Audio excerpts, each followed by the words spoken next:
मेरे सोने के हर एक पहर में मेरी शरीर की तलवार की हड्डी 1 इंच टूट जाती थी। इससे गुस्से में आकर हमारे सेक्ट नेता ने मीटिंग में टेबल तोड़ दी और कहा कि मुझे सेक्ट से निकाल देंगे। लेकिन मैंने सुधरने की बजाय और ज़्यादा सोना शुरू कर दिया। सीधे पीछे वाले पहाड़ पर जाकर पुरखों की कब्रों के पास 3 पूरे साल सोता रहा, जब तक कि मेरे शरीर की सारी तलवार की हड्डियां टूट नहीं गईं और मैं एक पूरी तरह बेकार इंसान नहीं बन गया। पूरे सेक्ट ने मान लिया कि अब मेरा कोई इलाज नहीं। यहाँ तक कि जिस चिंग वेन सीनियर सिस्टर ने मुझसे डबल कल्टीवेशन का वादा किया था, उसने भी मुझे छोड़ दिया और रिश्ता तोड़ लिया। लेकिन मैं सपने में मुस्कुरा रहा था, क्योंकि आखिरकार मैंने सिस्टम को एक्टिवेट करने की कंडीशन पूरी कर ली थी। दरअसल मैं जन्म से ही तलवार की हड्डी वाला एक बड़ा टैलेंटेड था। लेकिन अचानक मुझमें दा मेंग वान गू सिस्टम जागा था, और ये सिस्टम रोज या तो कछुए को आराम करना सिखाता या फिर सबकी स्पिरिट बीट कॉन्सर्ट ऑर्गेनाइज करता। इस वजह से नए डिसाइपल्स मुझे रोज एक एग्जाम्पल की तरह इस्तेमाल करते और हंसते कि मैं किसी काम का नहीं। लेकिन उन्हें नहीं पता था, सोते सोते सिस्टम एक्टिवेट करने के इन 10 सालों में मैंने सपने गॉड्स को मारा, डीमंस को खत्म किया, यहाँ तक कि हेवंस डाओ को भी मैंने सपने में सिर पर मारकर तोड़ दिया था। और आज जब मेरा सपने वाला सबसे बड़ा स्किल पूरी तरह रेडी हो गया था और मैं जागने वाला ही था, तभी उस दिखावटी और झूठी जूनियर सिस्टर सू चच ने सबके सामने मुझ पर इल्जाम लगाया कि मैंने उसका पर्सनल सैशे चुराया। अगले ही पल मेरी पुरानी टूटी फूटी झोपड़ी का दरवाजा एक जोरदार लात से टुकड़े टुकड़े हो गया। त्योंडाओ सेक्ट के दर्जनों लॉ एन्फोर्समेंट डिसाइपल्स अंदर घुस आए। उनकी आंखों में मेरे लिए नफरत भरी थी। सब कोस रहे थे कि एक जमाने का जीनियस आज ऐसी घटिया हरकत करे। सेक्ट के नए नियम के हिसाब से मेरे चारों अंग काटे जाने चाहिए थे। सेक्ट में एक सख्त रूल था, अगर कोई फीमेल डिसाइपल के साथ कुछ गलत हो तो लॉ हॉल उसे पूरी प्रोटेक्शन देगा, और सच साबित होने पर उसे एक हाई क्वालिटी एक्साइज हुई दान मिलेगी, साथ ही 100 प्रीमियम स्पिरिट स्टोन्स भी। और अगर मामला बहुत सीरियस हो तो विक्टिम सीधे इनर सेक्ट में बिना एग्जाम के जा सकती है और सुप्रीम एल्डर उसे पर्सनली सिखाएगा। सुचेचा का सबसे बड़ा फैन जाओ तियान एक पागल कुत्ते की तरह आ रहा। उसने मेरी फटी कमीज का कॉलर पकड़ा और चिल्लाया, लिन फैन कमीने, क्या तुमने ही च जूनियर सिस्टर को परेशान किया? उस वक्त मैं अभी अभी अपने हजारों साल के सपने से निकला था। मेरी आंखों में अभी भी एक सुकून और आलस था। जाओ तियान की आग उगलती नजरों के सामने मैंने बस एक आलसी जम्हाई ली और हाथ हिला दिया। इस लापरवाही ने जाओ को और भड़का दिया। वो मेरा सिर काटना चाहता था, लेकिन पास खड़े एक समझदार डिसाइपल ने उसे रोक लिया। जाओ सीनियर ब्रदर, शांत हो जाओ। लिन फैन भले ही बेकार है, लेकिन वो कभी हमारे सेक्ट का पहला जीनियस था। अगर उसने सच में कोई जुर्म किया भी है तो फैसला क्रिमिनल लॉ एल्डर को करना चाहिए। अगर तुमने अभी उसे मार दिया तो कोई गवाह नहीं बचेगा। इस समझदारी भरी बात ने जाओ तियान को आखिरकार पूरी तरह पागल बना दिया। उसने किसी की नहीं सुनी और अपनी थंडर वॉर ब्लेड निकाल ली। वो बिजली की तरह मेरी तरफ झपटा। रुको सब। तभी उसी पल क्रिमिनल लॉ एल्डर क्वांग ले जुंज आसमान से उल्का की तरह बीच में आ गिरे। उनकी भारी प्रेजेंस ने पूरे सीन को दबा दिया। जाओ त्यान का वार वहीं रुक गया। क्वांग ले एल्डर की बाज जैसी तेज नजरें पूरे मैदान पर घूमी। जाओ त्यान, तुमने रूल्स तोड़कर खुद एक्शन लेने की हिम्मत की। लिन फैन जैसा गद्दार अगर सच में दोषी है तो मैं खुद उसकी कमर तोड़ूंगा, उसकी स्पिरिट रूट निकालकर उसकी लाश सेक्ट के दरवाजे पर लटकाऊंगा। फिर क्वांग ले एल्डर की नजर सूचच पर पड़ी, जिसकी आंखें लाल थीं और जिस्म कांप रहा था। तुम कहती हो लिन फैन ने तुम्हारी चीज चुराई, क्या ये सच है?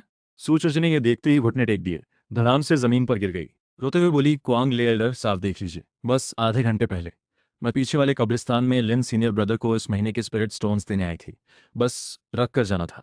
लेकिन जो लिन सीनियर ब्रदर नींद में डूबे थे, वो अचानक एक जंगली जानवर की तरह मुझ पर टूट पड़े। मैं जान बचाकर भागी। प्लीज क्वांग ले एल्डर, इस जानवर को सजा दीजिए। ये बातें सुनकर आसपास के सभी मेल डिसाइपल्स का दिल पिघल गया। लेकिन क्वांग ले एल्डर ने आंखें सिकोड़ी, थोड़ा सोचते हुए बोले, बिना सबूत के कुछ नहीं होगा। लिन फांग का शरीर एक आम इंसान से भी कमजोर है। वो किसी फीमेल डिसाइपल को कैसे दबा सकता है? इस पूरे मामले में कुछ अजीब है। सूचच जैसे पहले से तैयार थी। उसने झट से उस जगह की तरफ इशारा किया जहां मैं सोता था। एल्डर, वहां देखिए, सबूत है। सब उधर देखने लगे। मेरी घास वाली जगह पर एक चमकीला पिंक कलर का सैशे दिख रहा था। उस पर कढ़ाई से मैंडरिन डक्स बने हुए थे। वो सैशे देखते ही पूरी भीड़ में एक साथ सांस रुक गई। क्वांग ले एल्डर का मन, जो पहले थोड़ा डावाडोल था, वो सैशे देखकर ठंडा पड़ गया। उन्हें भी लगा कि लिन फैन न सिर्फ बेकार है, बल्कि एक साइको भी है। जाओ तियन की नजर जैसे ही अपनी पसंदीदा लड़की के पर्सनल सैशे पर पड़ी, जलन और गुस्से से उसका चेहरा बिगड़ गया। उसने फिर से थंडर वॉर ब्लेड उठाई और चीखते हुए मुझ पर झपटा। उसकी तेज धार हवा चीरती हुई सीधे मेरे सिर की तरफ आई। उसी वक्त हजारों साल के सपने से अभी अभी जागे मैंने उस वार को देखा और आराम से अपना पुराना बैम्बू पिलो उठा लिया। वो एक कीड़ों से खाया हुआ पुराना बांस का टुकड़ा था। लेकिन जैसे ही मैंने उसे घुमाया, मेरे अंदर से एक जबरदस्त ड्रीम पावर निकला। वो हल्का सा वार देखने में था, लेकिन जब लगा तो जैसे तारे फट गए हों। जाओ की वो थंडर ब्लेड जैसे ही बैम्बू पिलो से टकराई, बर्फ की तरह चूर चूर हो गई। उस टक्कर की शक्ति सीधे जाओ के शरीर में घुस गई। उसके मुंह से एक चीख भी नहीं मिली। अंदर से एक आवाज आई और वो खून और अंदरूनी टुकड़ों के साथ पीछे उड़ गया। 3 बड़े पुराने पेड़ तोड़ता हुआ जाकर रुका। पूरा सीन चुप हो गया। सबकी सांसें रुक गईं। उन्होंने मेरे हाथ में उस बैम्बू पिलो को अजीब नज़रों से देखा। क्या ये कोई एंशिएंट वेपन है या किसी बड़े ने चुपके से दे दिया? क्वांग ले एल्डर भी हैरान थे। वो एक फ्लैश में मेरे पास आए और पिलो छीन लिया। उन्होंने हर तरफ से उसे चेक किया, सेक्ट की सीक्रेट टेक्निक भी लगाई। नतीजा एक ही निकला, ये बस एक बेकार बांस का टुकड़ा है। इतनी सुबह सुबह सब यहाँ मेरी कब्र पर नाचने आ गए। तभी एक आलसी और हल्की हंसी ने उस खामोशी को तोड़ा। मैं धीरे धीरे उठकर खड़ा हुआ, कपड़ों से घास झटकी, गला सूखा लगा तो पास रखा पानी का लोटा उठाया और गटागट पी गया। बधाई हो यूजर, एक गिलास माउंटेन स्प्रिंग वाटर पीने से ड्रीम कल्टीवेशन रेट में 1% की बढ़ोतरी हुई। बधाई हो यूजर, हजारों साल के महासपने के बाद शरीर की सारी टूटी हड्डियां पूरी तरह रीबिल्ड होकर वान गुडा मैंग डिवाइन बॉडी बन गई है। बधाई हो यूजर, पावर सील हट गया है। मौजूदा लेवल पोजिए रेलम के पीक पर पहुंच गया है। मन में सिस्टम की वो पुरानी आवाजें सुनकर मैंने आराम से आंखें बंद कर लीं। लेकिन क्वांग ले एल्डर का चेहरा सख्त था। उन्होंने मुझे घूरते हुए कहा, लिनफान, क्या तुम्हें पता है कि अंडाओ सेक्ट में किसी फीमेल डिसाइपल की पर्सनल चीज छीनने की कोशिश करना कितना बड़ा जुर्म है? मुझे सुनकर हंसी आ गई। मैंने भीड़ के बीच से सूचच को ढूंढा। उसकी आंखों के पीछे वो छुपी हुई खुन्नस और चालाकी मैंने साफ देख ली। ये लड़की साफ मुझे अपनी सीढ़ी बनाना चाहती थी। मैं धीरे धीरे उसकी तरफ बढ़ा। मेरे कदमों की आवाज़ उस सुबह की खामोशी में साफ गूंज रही थी। मैंने उसे ऊपर से देखा, होठों पर एक ठंडी मुस्कान लाते हुए बोला, तुमने कहा मैंने तुम्हें छुआ? ठीक से बताओ। मेरे जैसे इंसान के जिसकी हर हड्डी टूटी हुई है, उसने तुम्हें कैसे दबाया? किस उंगली से पकड़ा? और साशे कैसे छीना? सूचच का चेहरा लाल हो गया, लेकिन वो बात से नहीं हटी। लिन फैन सीनियर ब्रदर, तुम तो रोज तेंजन दान खाकर जिंदा हो। कौन जाने किसी ने तुम्हें कोई ऐसी दवा दे दी हो जिससे तुम्हें अचानक ताकत आ गई और तुमने मुझे धक्का दे दिया। तुमने मेरे कपड़े खींचे और मेरा सैशे छीनकर अपने बिस्तर में छुपा दिया। सब सबूत सामने है। अब बहाने बनाने से क्या फायदा? जोश में आकर सूचचे ने वो पिंक सैशे हाथ में उठाकर ऊंचा कर दिया। अब इतना सब होने के बाद भी तुम झूठ बोलोगे? मैंने उसके हाथ में उस सस्ती महक वाले सैशे को देखा। मेरी आंखों में ठंडक जम गई। बस एक सैशे जो तुमने खुद मेरी घास में फेंका। इतनी छोटी सी बात से मुझ पर इल्जाम लगाने की कोशिश? क्या ये यहाँ बैठे सब लोगों की इंटेलिजेंस को इंसल्ट नहीं है? सूचच ने देखा कि काम नहीं बन रहा तो उसने अपना लास्ट वेपन चलाया। वो घुटनों के बल कीचड़ में गिर पड़ी। रोते हुए बोली, लिन सीनियर ब्रदर, मैं एक सीधी सादी लड़की हूँ। भला मैं अपनी इज्जत को दांव पर लगाकर झूठ बोलूंगी? मैं जानती हूँ तुम बेकार होने से अंदर से टूटे हो, लेकिन तुमने मेरी जिंदगी क्यों बर्बाद की? रात को सोते वक्त क्या तुम्हें जरा भी गिल्ट नहीं होता? वो बोलते बोलते जोर जोर से रोने लगी। बड़े बड़े आंसू गिरने लगे। उसका वो दुखी बेबस लुक देखकर आसपास के सबके दिल पिघल गए। लिन फैन, अगर मर्द हो तो जिम्मेदारी लो। हाँ, बेकार होना अलग बात है, लेकिन साइको होना कौन सी बहादुरी है? अगर अभी घुटने टेक कर जूनियर सिस्टर से माफी मांग लो तो शायद बस टांगे तोड़कर पहाड़ से नीचे फेंका जाए, वरना आज तुम्हारे टुकड़े टुकड़े होंगे। वो डिसाइपल्स जो कभी मेरी तरफ देखते भी नहीं थे, आज सबके सामने मुझे ज्ञान दे रहे थे। क्वांगले एल्डर भी सोच में पड़ गए थे। एक तरफ लिन फैन, पहले का जीनस, जो अब रहस्यमय तरीके से खतरनाक था। दूसरी तरफ सू फैमिली की पावरफुल बेटी सूच चे, जो रो रोकर टूट रही थी। इसे ठीक से हैंडल न करना सेक्ट में बड़ी मुश्किल खड़ी कर सकता था। तभी मलबे से लड़खड़ाते हुए जाओ टियान निकला। वो छाती दबाए, आंखें लाल किए मेरी तरफ दौड़ा। लिन फैन, हरामी, तुमने चर्च को बर्बाद किया और मेरी थंडर ब्लेड भी नष्ट कर दी। वो मेरे मास्टर का दिया हुआ था। आज मैं तुम्हें लेकर मरूंगा। उसे लग रहा था उसकी सेल्फ रिस्पेक्ट पूरी तरह धूल में मिल गई है। गुस्से ने उसकी समझ खा ली थी, लेकिन मैंने आंखें भी नहीं उठाई। बस गर्दन मलते हुए घास पर चलते हुए सूचच के सामने आकर रुका। ऊपर से देखते हुए उसी फ्लैट टोन में पूछा, जैसे वेदर पूछ रहा हो, आखिरी बार पूछ रहा हूँ, क्या मैंने सच में तुम्हें छुआ? सूचच का हाँ पूरा निकलने से पहले ही मैंने बिना रुके सीधे उसके गाल पर एक कसकर थप्पड़ मारा। पट से एक तेज आवाज गूंजी। सूचच का वो नाजुक जिस्म हवा में उछला। वो हवा में 3-4 बार घूमा। खून और कुछ टूटे दांत साथ लिए और उड़कर पीछे वाली स्टोन वॉल तोड़ दी। उसका एक गाल जो पहले ठीक था, पलक झपकते सूजकर मोटी रोटी जैसा हो गया। यहाँ तक कि जौ की एक हड्डी भी टूटने की आवाज़ आई। पूरा सीन फिर से सन्नाटे में डूब गया। जो डिसाइपल्स अभी तक चिल्ला रहे थे, वो जैसे किसी ने गला दबा दिया हो, बस आंखें फाड़े खड़े रहे। तुम बेकार हो मुझे मारा? सुचज बचपन से नाजों में पली थी। सेक्ट में भी सू फैमिली की वजह से एल्डर्स उसे रेस्पेक्ट देते थे। उसे यकीन नहीं हो रहा था कि एक बेकार ने उसे सबके सामने इस हाल में मार दिया। उसने सारा नाटक छोड़ दिया। एक पागल औरत की तरह बिखरे बाल लेकर मुझ पर झपटी। मैंने उसकी तरफ देखा भी नहीं, बस थोड़ा सा पांव उठाया और उसके पेट में एक हल्की लात मारी। धम, एक भारी आवाज आई। सूचच उससे 10 गुना ज्यादा स्पीड से उड़ गई। 6 मोटे व्हाइट जेड पिलर्स तोड़ती हुई पीछे की क्लिफ में धंस गई। सारी पसलियां टूट गईं। अंदरूनी ऑर्गन्स को गहरी चोट लगी। अगर उसने सू फैमिली के बुजुर्ग का दिया हुआ वो हाई क्वालिटी आर्मर न पहना होता तो वो इस एक लात से ही खत्म हो जाती। क्लिफ में फंसी सूचच के मुंह से खून आ रहा था, लेकिन फिर भी वो गालियां दिए जा रही थी। छोटे कमीने, सू फैमिली तुम्हें नहीं छोड़ेगी। मैं रुका नहीं। एक पल में उसके सामने था।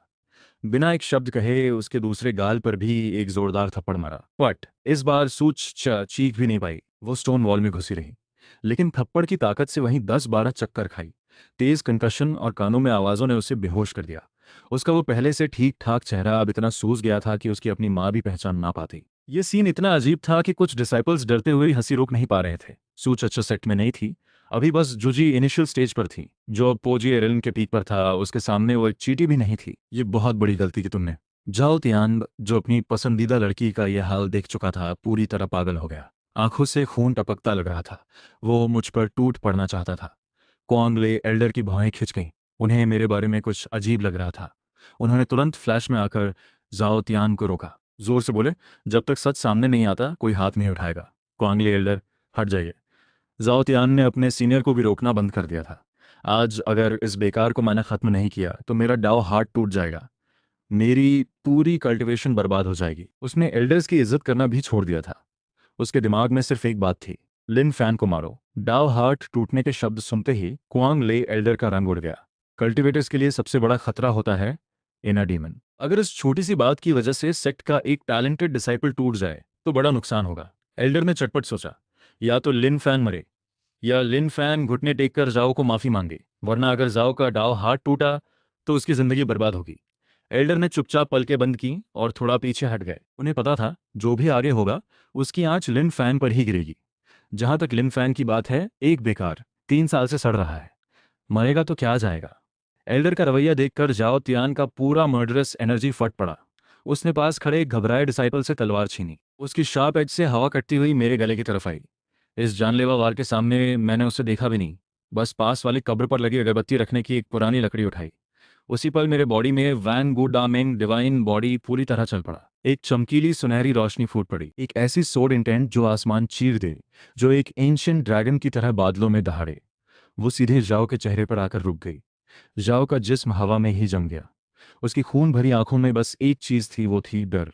वो उस अनंत सोड इंटेंट को घूरते हुए कांपती आवाज में बोला, ये नहीं हो सकता। तुम्हारी तो ची कल्टीवेशन भी खत्म हो चुकी थी, फिर तुमने इतनी जबरदस्त पावर कहाँ से लाई। इस तबाही वाली आवाज से पूरा तियांडा सेट हिल गया। अंदर बंद कमरों में साधना कर रहे इनर सेक्ट डिसाइपल्स छत तोड़कर बाहर निकल आए। उन्हें लगा कोई डीमन इन्वेजन हुआ है, लेकिन बाहर आकर देखा तो पहाड़ पर मौजूद सारे 1000 साल पुराने स्पिरिट बीस्ट पागलों की तरह भाग रहे थे। यहां तक कि सेक्ट का गार्डियन डिवाइन बीस्ट भी दुम दबाकर गुफा में छुप गया था और कांप रहा था।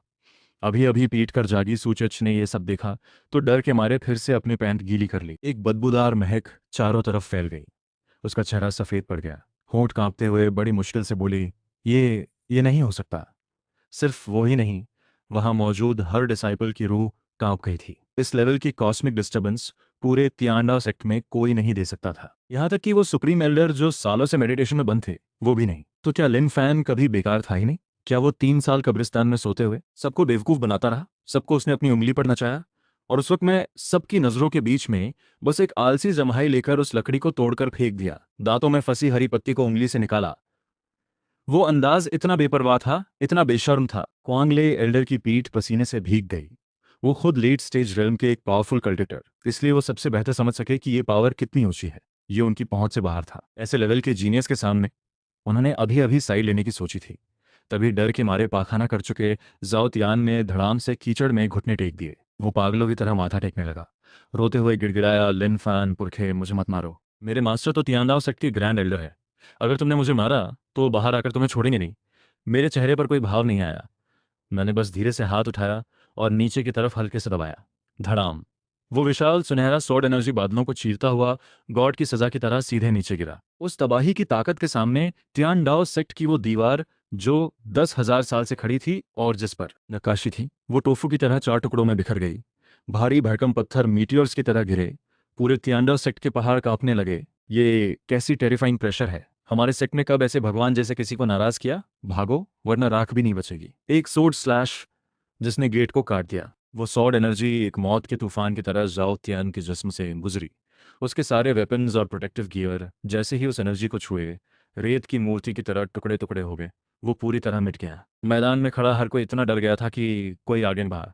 सांस लेना भी बंद कर दिया था सबने, यहाँ तक कि अभी अभी जो वो भी कोने में दुबक कर कांप रहे थे। उसी वक्त त्यांडाओ सेक्ट की सबसे गहरी जगह पर 10,000 साल पुराने एंसेस्ट्रल स्पिरिट हॉल में 10-15 सुप्रीम एल्डर्स जो सालों से बंक कर रहे थे और इनकी उम्र पूरी होने वाली थी, सबने एक साथ आंखें खोली। उनके झुर्रीदार चेहरों पर अब तक न देखा हुआ शौक था। ये 9 हेवेंस थंडर जैसी पावर किसने दिखाई? पीछे का पहाड़, वो तो लिन फैन को जहां भेजा गया था वहां है ना। ये कैसे हो सकता है? उस लड़के की तो 3 साल पहले सारी हड्डियां टूट गई थी। अभी उसने जो पावर दिखाई वो होशन रेल्म के पीक मॉन्स्टर भी एक बार में नहीं झेल सकते। बात पूरी भी नहीं हुई थी कि एंसेस्ट्रल स्पिरिट हॉल में रखी हजारों एंसेस्टर टैबलेट्स एक साथ कांपने लगी। हर टैबलेट से एक तीखी गूंज निकली। सुप्रीम एल्डर्स का रंग उड़ गया। तियांडाओ सेक्ट के 10,000 साल के इतिहास में कभी किसी डिसाइपल ने सोई हुई एंसेस्टर स्पिरिट्स को इस तरह जगाया नहीं था। उसने आखिर क्या किया? इससे पहले कि वो कुछ समझ पाते, वो हजारों टैबलेट्स एक साथ चमक उठी। टावर की छत की सील तोड़कर मीटियोर शावर की तरह उड़ते हुए उस पहाड़ की तरफ जाने लगी जहां मैं था। नहीं, एंसेस्टर स्पिरिट्स भाग रही हैं। सबसे आगे वाले सुप्रीम एल्डर की आंखें फट गईं। उन्होंने तुरंत खून उगला और जबरदस्ती फॉर्मेशन एक्टिवेट करने की कोशिश की। लेकिन चाहे जितना भी जादू करें, वो स्पिरिट्स किसी असली राजा को पाकर इन सब बुजुर्गों की एक नहीं सुन रही थी। जल्दी जाओ, बेल बजाओ, सेक्ट मास्टर को जगाओ। लेकिन सेक्ट मास्टर अभी फैंगशू रेल्म की लाइफ और डेथ ब्रेक थ्रू में है। उन्हें डिस्टर्ब नहीं किया जा सकता। बकवास बंद करो। अगर अभी सेक्ट मास्टर नहीं आए, जाओ जल्दी। सुप्रीम एल्डर्स पांव पटक रहे थे, आंखें खून उगलने वाली थीं, और बाहर खड़े डिसाइपल्स आसमान में वो अद्भुत नज़ारा देख रहे थे, जैसे हजारों एंसेस्टर स्पिरिट्स चमकते हुए बॉल्स बनकर उस एनर्जी शैडो में मिल रही थी जो मेरे पीछे थी। वो पहला है चीन यांग लाए। वो तो हमारे फाउंडिंग पेट्रियार्क की स्पिरिट है। उसने सारे फाउंडिंग एल्डर्स को बना लिया। लिन फान, वो इंसान है या भूत? सबकी डरी हुई नज़रों के सामने मैंने बस कपड़े की धूल झाड़ी। होठों पर एक ठंडी मुस्कान आई। मैं हूं वान गुदामैन का स्वामी। आज मुझे कौन मारने की हिम्मत करेगा? और कौन कर भी सकता है? मेरा वो दबंग ऐलान सुनते ही जाओतियान, जो आखिरी सांसें ले रहा था, पूरी तरह राख बन गया। मरते वक्त भी उसे समझ नहीं आया कि उसने एक ऐसे इंसान को क्यों छेड़ा जो सपने में गॉड्स को मार सकता है। और कीचड़ में पड़ी सूचच का पूरा जिस्म छलनी की तरह कांप रहा था। डर से उसका दिमाग थोड़ा ठीक हुआ। उसे पता था, क्योंकि अगर उसने माना कि उसने लिन फैन पर झूठा इल्जाम लगाया, तो लिन फैन से पहले सेक्ट का लौहल उसकी खाल उतार देगा, उसकी आंखें निकाल देगा, दांत तोड़ देगा, उसकी सोल को निकालकर नरक की आग में 10,000 साल जलाएगा। जान बचाने के लिए सूच चच के चेहरे पर एक अजीब सी मुस्कान आई, जो रोने से भी बुरी लग रही थी। उसे एक तरकीब सूझी, बेशर्मी से लिन फैन से शादी मांगना। लिन फैन अभी पूरे सेक्ट से ऊपर था, कोई कुछ नहीं बोल सकता था। अगर वो पलटी मारकर कहे कि सब प्यार में हुआ और लिन फैन उसे बीवी बना ले, तो ना सजा होगी, बल्कि पूरे सेक्ट की रिसोर्सेज पर भी हाथ साफ होगा। जाओ त्यान की ग्रीन टी बनने से तो ये बेहतर ही है। रुको। जब सूचच मुंह खोलने ही वाली थी, तभी दूर से एक आवाज आई जिसमें डाव की गूंज थी। फिर हवा को किसी ने हाथों से फाड़ा और एक मिडिल एज्ड आदमी बाहर निकला। उसने पर्पल गोल्ड रोब पहनी थी। सिर पर सन, मून और स्टार्स का क्राउन था। उसके आसपास डाव फ्रैगमेंट्स तैर रहे थे। आंखें खुलती बंद होती थीं, तो लगता था जैसे तारे जन्म ले रहे हों। उसकी प्रेजेंस इतनी भारी थी कि पास खड़े दर्जनों डिसाइपल्स खून उगलकर गिर पड़े। आओ जीएम जुनजे, उनके जैसे सुप्रीम पावर हाउस के लिए वो जी रेल्म तो बस थोड़ा मजबूत कीड़ा है, एक हाथ में दबा सकते हैं। सेक्ट मास्टर को देखते ही कुआंग ले एल्डर जैसे जेल से छूटे हों, धड़ाम से कीचड़ में घुटने टेक दिए, माथा जमीन में दे मारा। डिसाइपल, सेक्ट मास्टर को प्रणाम। आसपास के सारे डिसाइपल्स भी होश में आए और पागलों की तरह माथा टेकने लगे। डिसाइपल, सेक्ट मास्टर को प्रणाम। आओ जियन जुंज ने हाथ पीठ पर बांधे, भगवान की तरह ऊपर से देखते हुए टूटे बिखरे पीछे के पहाड़ पर नजर डाली। क्वांग ले, बताओ यहाँ क्या हुआ? क्वांग ले एल्डर पूरी बात बताना चाहते थे, लेकिन खून से लथपथ सूच मक्खी की तरह हाथ पांव मारते हुए सेक्ट मास्टर के पांवों तक पहुंच गई। उसने फिर से वही नाटक किया। रोते रोते जो मैं पर झूठे इल्जाम लगाए थे, वो सब नमक मिर्च लगाकर दोहरा दिए। सेक्ट मास्टर, साफ देख लीजिए, लिनफैन ने अपनी ताकत का फायदा उठाकर कमजोर पे जुल्म किया। न सिर्फ मेरे साथ बदसलूकी की, उन गहरी आंखों में जो एक अथाह खाई जैसी थीं, एक खतरनाक ठंडक आ गई। वो सीधे मुझे घूरने लगे। मैं उस वक्त नाक साफ कर रहा था। लिनफैन, क्या इसने जो कहा वो सच है? थियांडाओ सेक्ट के रूल्स उन्होंने खुद बनाए थे। अगर लिनफैन ने सच में ये जुर्म किया, तो चाहे वो कितना भी बड़ा जीनियस रहा हो, आज वो मरेगा। फैंगशू रेल्म के एक पावर हाउस के सवाल के सामने मैंने उंगली से गंदगी झटकी। बेपरवाही से हंसते हुए बोला, ऐसे मुंह से गंदगी उगलने वाले पागल कुत्ते की बात पर एक पूरे सेक्ट का मास्टर यकीन कर लेता है। क्या तुमने मेडिटेशन में अपना दिमाग भी बंद कर दिया? ये सुनते ही पूरा मैदान सन्न रह गया। सब मुझे मुर्दे की तरह देखने लगे। फैंगशू रेलम के सेक्ट मास्टर को खुलेआम गाली देने की हिम्मत, ये पागलपन की हद है। सूचच ने मौका देखा और जोर से चिल्लाई, सेक्ट मास्टर, मैं एक सीधी सादी लड़की हूं, भला अपनी इज्जत दांव पर लगाकर झूठ बोलूंगी? लिन फैन ना कुछ मानता है, ना आपकी इज्जत करता है। आओ जियान जुमजी का चेहरा सख्त हो गया, लेकिन वो बेवकूफ नहीं थे सच जानने के लिए। उन्होंने ठंडे लहजे में कहा, दोनों एक दूसरे की बात काट रहे हो, तो मैं भी सोल सर्च करता हूँ। दोनों की मेमोरीज निकाल कर देखता हूँ सच क्या है। ये सुनते ही सूच, जो अभी अभी खुश थी, उसका चेहरा ऐसे पड़ गया जैसे मुंह में कुछ बुरा पड़ गया हो। उसे याद आया, लिन फैन की पावर अब अथाह है, सोल सर्च उस पर काम नहीं करेगा। लेकिन वो खुद सिर्फ जुजी रेन पर है। अगर उसकी मेमोरीज निकली तो उसकी सारी झूठी चालें, सारे दांव सब सामने आ जाएंगे। फिर तो उसे वैन शीको में डालकर 1000 जहरीले सांपों से तड़पाया जाएगा। घबराहट में सूच छह का दिमाग तेज दौड़ा और उसने एक बेहद चौंकाने वाली हरकत की। उसने अपने बालों में लगी हेयरपिन निकाली और अपनी गर्दन की नस पर रख ली। पसीने से भीगे हुए बोली, सेक्ट मास्टर, रुकिए। दरअसल मुझे लिन सीनियर ब्रदर से कोई शिकायत नहीं, मैं तो बहुत पहले से उन्हें पसंद करती थी। आज जो हुआ वो बस सीनियर ब्रदर ज़रा जल्दबाज हो गए। अगर सीनियर ब्रदर मुझसे शादी करें तो मैं ये सब भूल जाऊंगी और कभी कुछ नहीं कहूंगी। इस शॉकिंग यू टर्न ने वहाँ खड़े सभी डिसाइपल्स को हैरान कर दिया। अरे यार, ये तो पूरा ट्विस्ट आ गया। चर्च जूनियर सिस्टर लिन फैन की जान बचाने के लिए अपनी पूरी जिंदगी कुर्बान कर रही है। कितनी लॉयल है। लिन फैन को ऐसी डिवोटेड लड़की मिले, ये तो उसकी किस्मत है। लिन फैन, जल्दी हाँ बोलो वरना मारे जाओगे। इन बेवकूफ़ों की बातें सुनकर मेरे मन में सू चर्च को ऑस्कर देने का मन किया। इस औरत की चालाकी की कोई हद नहीं। आओ जेन जुंजे की सिकुड़ी हुई भौहें थोड़ी ढीली हुई। वो भी नहीं चाहते थे कि एक नया उभरा हुआ जीनियस यहाँ मरे। अगर लड़की खुद माफ करने को तैयार है तो यही सबसे आसान रास्ता है। उन्होंने मेरी तरफ देखा, एक ऊंचे से नीचे देने वाले अंदाज में बोले, लिन फैन, सूचेच ने इतनी समझदारी दिखाई है, तुम अगर इससे शादी मान लो तो आज का जुर्म माफ, लेकिन अगर मना किया तो मत सोचना कि मैं छोड़ूंगा। मैं ये सुनकर हंसी मुश्किल से रोक पाया। इस सांप जैसी दिल वाली औरत से शादी? क्या तुम सपने में हो? सूचच मुझे खुलेआम घटिया औरत कहते सुनकर गुस्से से कांपने लगी, लेकिन जान बचाने के लिए उसे नाटक जारी रखना था। उसने हेयरपिन से अपनी गर्दन की चमड़ी पर दबाया। खून आने लगा। लिन सीनियर ब्रदर, अगर तुम जिम्मेदारी नहीं लेते तो मेरे जीने का क्या मतलब? मैं अभी तुम्हारे सामने। और उसने जैसे मरने का नाटक किया। ओजियान जुंजे का चेहरा खड़ा हो गया। लिन फैन, सूच छोड़ने को तैयार है और तुम मर्द होकर जिम्मेदारी नहीं उठाते? क्या तुम्हारे अंदर जरा भी शर्म बची है? मैंने इन सबको ठंडी नजरों से देखा।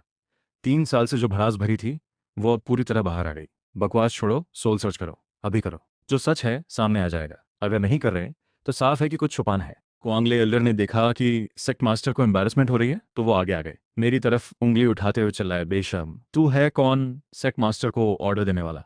सेक्ट मास्टर तुझे जीने का मौका दे रहे हैं और तू इतनी डिठाई दिखा रहा है?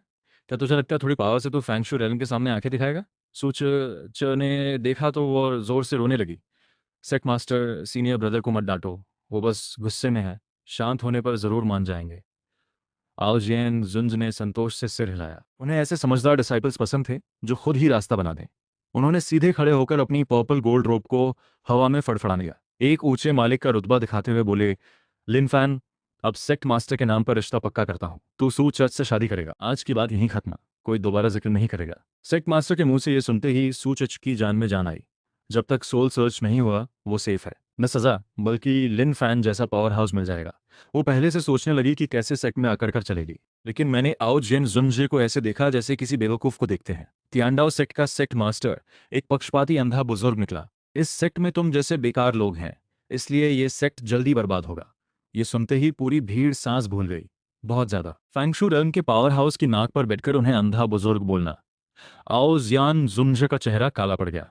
माथे की नसें उभर आईं। वो बस बात खत्म करना चाहते थे, लेकिन इस लिनफान ने सबके सामने उनकी इज्जत को रौंद दिया था। छोटे मवाली, मैंने तुझे मौका दिया था। तू मरना चाहता है तो आज मैं खुद तेरा काम तमाम करूंगा। ओजियान जुनजे के चिल्लाते ही उनकी हथेली में एक ऐसी भयंकर स्पिरिचुअल पावर इकट्ठी हुई जो पूरी दुनिया को रंग बदले। उस तबाही वाले प्रेशर से पास खड़े दर्जनों डिसाइपल्स खून उगलते हुए उड़ गए। बाकी सब घुटने टेक कर माथा टेकने लगे ताकि उस वेव में न बह जाए। ये मना। सेक्ट मास्टर सच में भड़ गए। ये फैंगशू रेल्म का वर्ल्ड डिस्ट्रॉइंग अटैक है। चाहे कितना भी टैलेंटेड हो, सेक्ट मास्टर की एक पाम नहीं झेल सकता उस अटैक के सामने जो एक पूरे पहाड़ को मिटा दे। मैंने बस हल्के से मुस्कुराया। उसी वक्त सिस्टम की ठंडी आवाज फिर दिमाग में गूंजी। डिंग। डिटेक्ट किया गया कि यूजर को फैंगशू रेल्म के पावर हाउस ने टारगेट किया है। The Meng Wan Gu counter attack mechanism trigger हुआ। यूजर को 1 मिनट के लिए ड्रीम रेलम का एम्परर लेवल कल्टीवेशन मिलता है। डिंग। बधाई हो यूजर, करंट लेवल अब दाचिंग रेलम के 7th पीक पर पहुंच गया है। मेरे अंदर वो पावर महसूस होते ही जो यूनिवर्स को खींच दे, मेरे चेहरे पर वो मजाक वाली मुस्कान और गहरी हो गई। मैंने कोई वेपन नहीं उठाया, सीधे आओ जियन जुंजे के उस लीथल अटैक की तरफ बढ़ा और धीरे से अपना दायां हाथ उठाया। धड़ाम। कानों को बहरा कर देने वाली आवाज आई। दोनों फोर्सेस हवा में टकराई। सबको लग रहा था कि मेरी हड्डी तक नहीं बचेगी। तुमने तो स्पिरिचुअल पावर भी इस्तेमाल नहीं की, सिर्फ शरीर से मेरा लीथल अटैक कैसे रोक लिया? सिर्फ वो ही नहीं, पूरे मैदान के लोगों का दिमाग घूम गया। ये उनकी कल्टीवेशन की समझ से बाहर था। मैंने एक आलसी अंगड़ाई ली, जम्हाई ली और बोला, तुम मार चुके, अब मेरी बारी है। वानगू एंसेस्टर स्पिरिट्स, मेरा हुक्म सुनो, फॉर्मेशन बनाओ। मेरे बोलते ही आसमान में उन हजारों एंसेस्टर स्पिरिट्स की रोशनी अचानक सूरज से भी ज्यादा तेज हो गई। हजारों स्पिरिट्स आसमान में एक दूसरे से जुड़ते हुए एक विशाल फॉर्मेशन बना गए। वो फॉर्मेशन पूरे आसमान को ढकते हुए आसपास के लाखों माइल्स की स्पिरिचुअल एनर्जी चूसने लगा। ये तो हिस्टोरिकल एंसेस्टर्स की स्पिरिट से फॉर्मेशन बना रहा है। आओ जैन जुंजे पूरी तरह घबरा गए। उन्होंने तुरंत अपनी लाइफ सोर्ड निकाली, पूरी ताकत लगाकर उस फॉर्मेशन पर वार किया। लेकिन वो फॉर्मेशन अटल था। उनकी लाइफ सोर्ड लगी तो एक निशान तक नहीं पड़ा। खनन खनन करके चिंगारियां उड़ी। चाहे जितने वार करें, वो फॉर्मेशन और मजबूत होता जा रहा था, उल्टा ज्यादा खतरनाक होता जा रहा था। तियांडाओ सेक्ट के सारे पुरखों की तरफ से आज तुम्हें सब सिखाता हूँ, नालायक औलाद। मैंने हाथ पीठ पर बांधे, एक न्यायाधीश की तरह ऊपर से नीचे डिक्री दी। धड़ाम। हजारों एंसेस्टर स्पिरिट्स एक साथ तबाही की रोशनी बनकर आओ जियन जुंजे पर टूट पड़े। उस हाई और माइटी सेक्ट मास्टर ने एक दर्दनाक चीख निकाली। उनकी प्रोटेक्टिव स्पिरिचुअल एनर्जी तुरंत टूट गई। लाइफ सोर्ड एक आवाज के साथ दो टुकड़े हो गई। वो पतंग की तरह खून उगलते हुए मलबे में जा गिरे। पूरा मैदान मुर्दों जैसे चुप हो गया। फैंगशू रेल्म का एक पावरफुल कल्टिवेटर, क्यांदाओ सेक्ट का सबसे ताकतवर इंसान, एक ही वार में खत्म। अगर अपनी आंखों से न देखते तो कोई यकीन ना करता। आओ जियन जुंजे मलबे से लड़खड़ा कर उठे, बिखरे बाल, बुरा हाल। वो मुझे घूरते रहे, आंखों में नफरत और हार मानने से इनकार था। वो अपनी सोल जलाकर मेरे साथ मरने की सोच ही रहे थे कि अचानक ऊपर से एक आवाज आई, ठंडी, ऊंची, नौ आसमान से उतरी चांदनी जैसी। फिर आसमान में बर्फ गिरने लगी। एक विशाल आइस लोटस खुली। एक सफेद कपड़े वाली, चेहरे से किसी देवी जैसी, नंगे पांव औरत उस कमल पर खड़ी थी, जैसे किसी और दुनिया से उतरी हो। उसकी प्रेजेंस आओज येन जुंजे से 100 गुना ज्यादा भारी थी।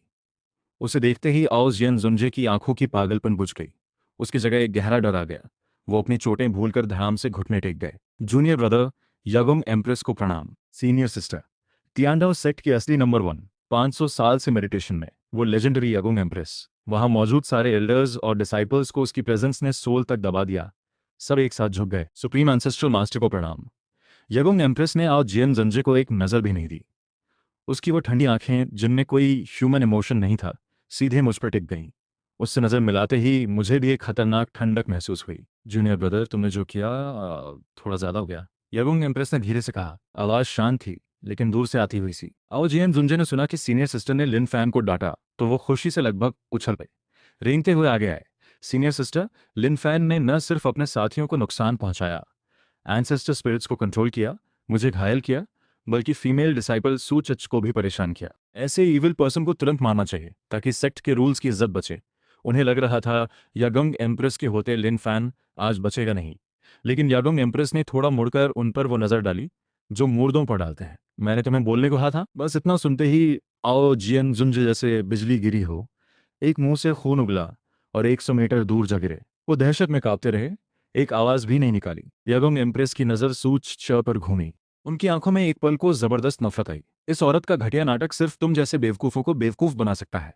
उन्होंने एक झलक में सूचच का सारा झूठ पकड़ लिया था। सूचच ये सुनते ही आंखें पलटाकर बेहोश हो गई। यगुंग एम्प्रेस ने फिर मेरी तरफ देखा। आवाज अभी भी ठंडी थी लेकिन उसमें एक अजीब सी हलचल थी। लिन फैन, उस दिन तुमने मुझे बचाने के लिए अपनी तलवार की हड्डियां खुद तोड़ी और बेकार बन गए। मैंने वादा किया था कि तुम्हारी हमेशा रक्षा करूंगी। आज तुम्हारी पावर वापस आ गई, लेकिन सेक्ट के अंदर इतनी तबाही करना भी रूल के खिलाफ है। ये सुनते ही सारे डिसाइपल्स के कान खड़े हो गए। तो लिन फैन बेकार इसलिए हुआ था क्योंकि उसने यगुंग एम्प्रेस को बचाया था। कोई हैरानी नहीं कि इतनी हिम्मत थी उसमें। मैंने ऊपर हवा में खड़ी यगुंग एम्प्रेस को देखा। मेरी आंखों में कोई भाव नहीं था, बल्कि हंसी आ रही थी। अपना क्रेडिट मत लो इसमें। उस दिन बस नींद नहीं आ रही थी और तुम सामने थी, बस हाथ चला दिया। तुम्हारे तियांडा सेट के रूल्स मेरे लिए टॉयलेट पेपर से भी बेकार है। इतनी बेशर्म बात सुनकर सबने फिर से सांस रोक ली।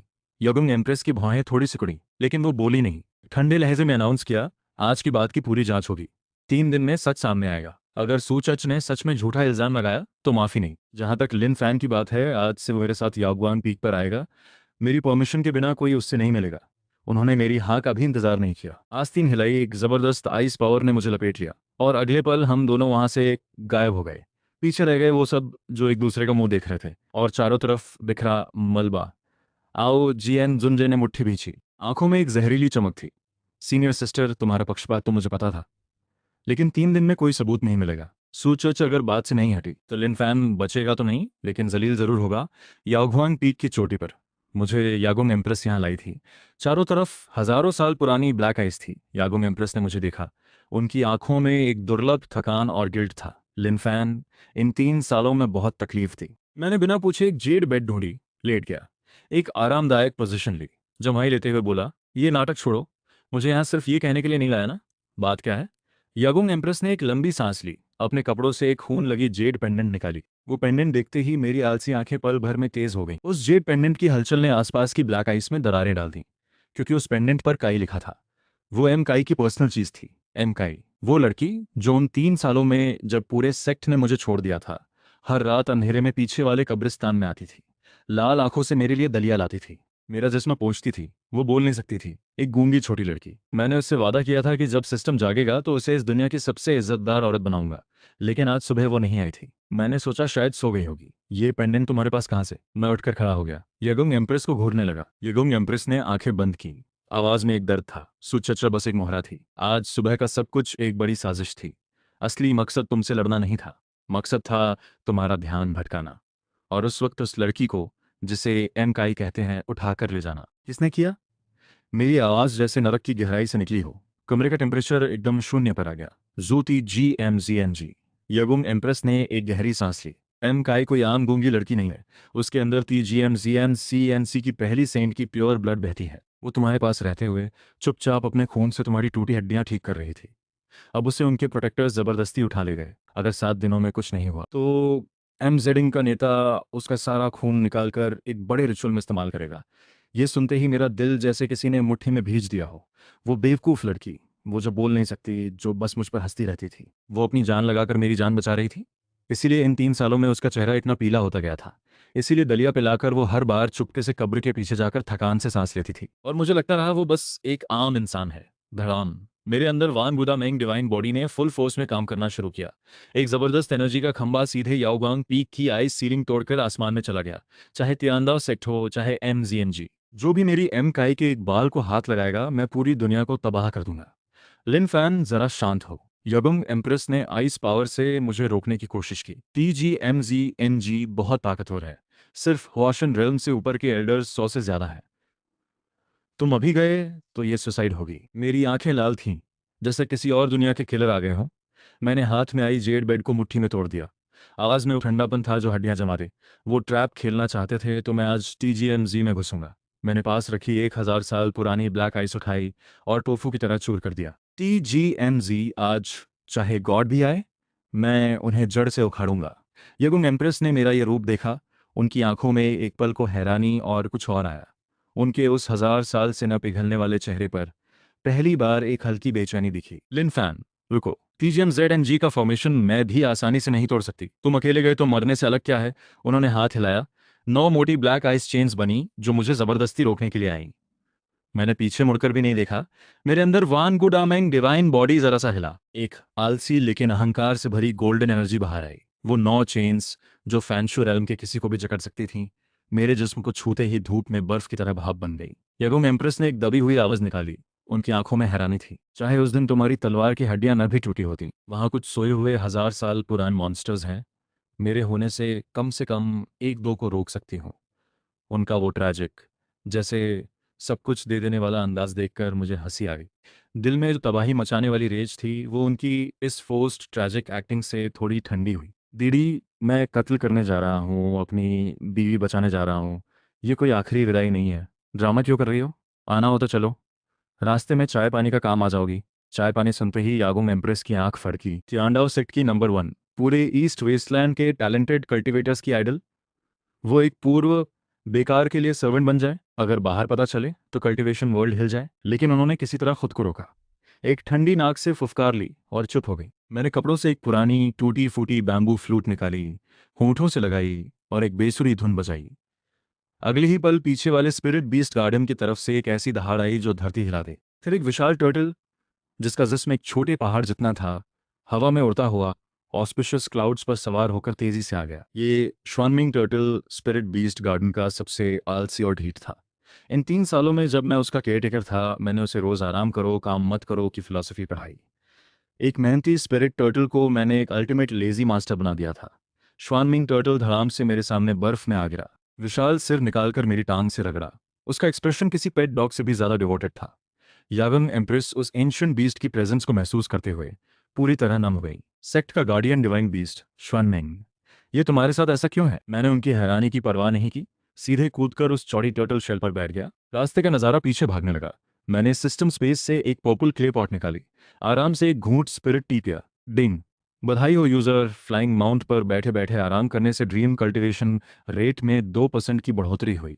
दिमाग में वो मीठी सिस्टम नोटिफिकेशन सुनकर मैंने आंखें बंद कर लीं। यंग एम्प्रेस मेरे बगल में एकदम सीधी बैठी थी। उनके आसपास हर वक्त आइस एनर्जी घूम रही थी। मेरी इस बेफिक्री को देखते हुए आखिरकार उनसे रहा नहीं गया। लिन फैन, टीजीएमजी यहाँ से 1 लाख माइल्स दूर है। श्वानमिंग टर्टल की फुल स्पीड से भी 2 पूरे दिन लगेंगे।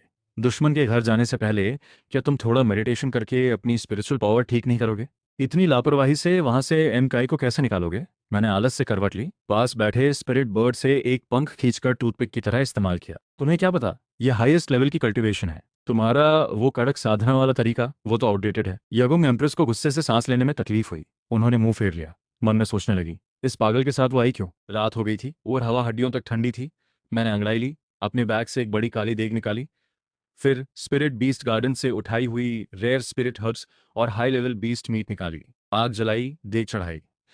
थोड़ी देर में कछुए की शेल पर एक ऐसी महक फैली जो नाक में सीधे घुस जाए। यगुंग एम्प्रेस, जो सालों से मेडिटेशन में थीं और खाने का स्वाद भूल चुकी थीं, उनकी नाक थोड़ी सी फड़की, गला अनजाने में भीग गया, लेकिन उनका वो पक्का डाव हार्ट आज इस महक से थोड़ा हिला। मैंने चम्मच से झाग हटाया, एक बोल में गर्मा गर्म सूप निकाला, सामने रख दिया। P low. ये 1000 साल पुराने फायर जेड गिनसेंग और गोल्डन पिल 7 आयरन आर्मर्ड ऑक्स की बोन मैरो से बना है।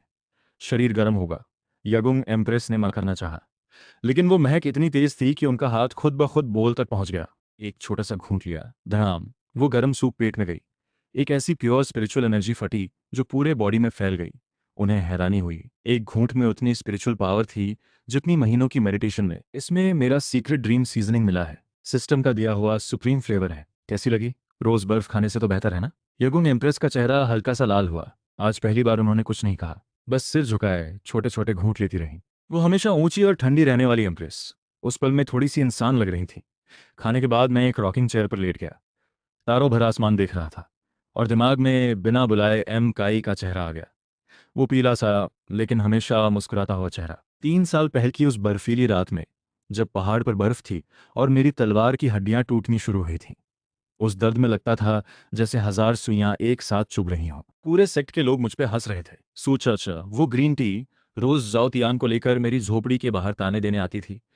बस एक थी, एम काए, वो गूंगी छोटी सी लड़की जिसे सर्वेंट क्वार्टर्स में रखा था।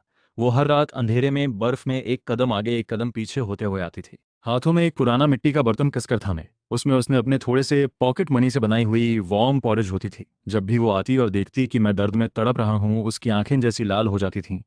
बोल तो सकती नहीं थी, बस अपने छोटे छोटे ठंड से सूजे चलबलेन भरे हाथों से मुझे कसकर पकड़ लेती और अपनी गर्माहट देती थी। बाद में मैंने नोटिस किया कि हर बार पॉरेज पीने के बाद मुझे थोड़ा बेहतर लगता था। मैंने सोचा इसने कोई स्पेशल हर्ब मिलाई होगी, लेकिन मुझे क्या पता था वो पॉरेज उसके अपने दिल के खून से बनती थी। वो टीजीएम जेडिन की पहली जनरेशन की सेंट थी, जो सेक्ट की परस्यूट से भागकर एक गूंगी सर्वेंट बन गई थी। वो छुप कर रह सकती थी आराम से, लेकिन उसने एक अनजान बेकार के लिए अपनी लाइफ खपा दी। एमकाई, तो दुनिया की सबसे बड़ी बेवकूफ है।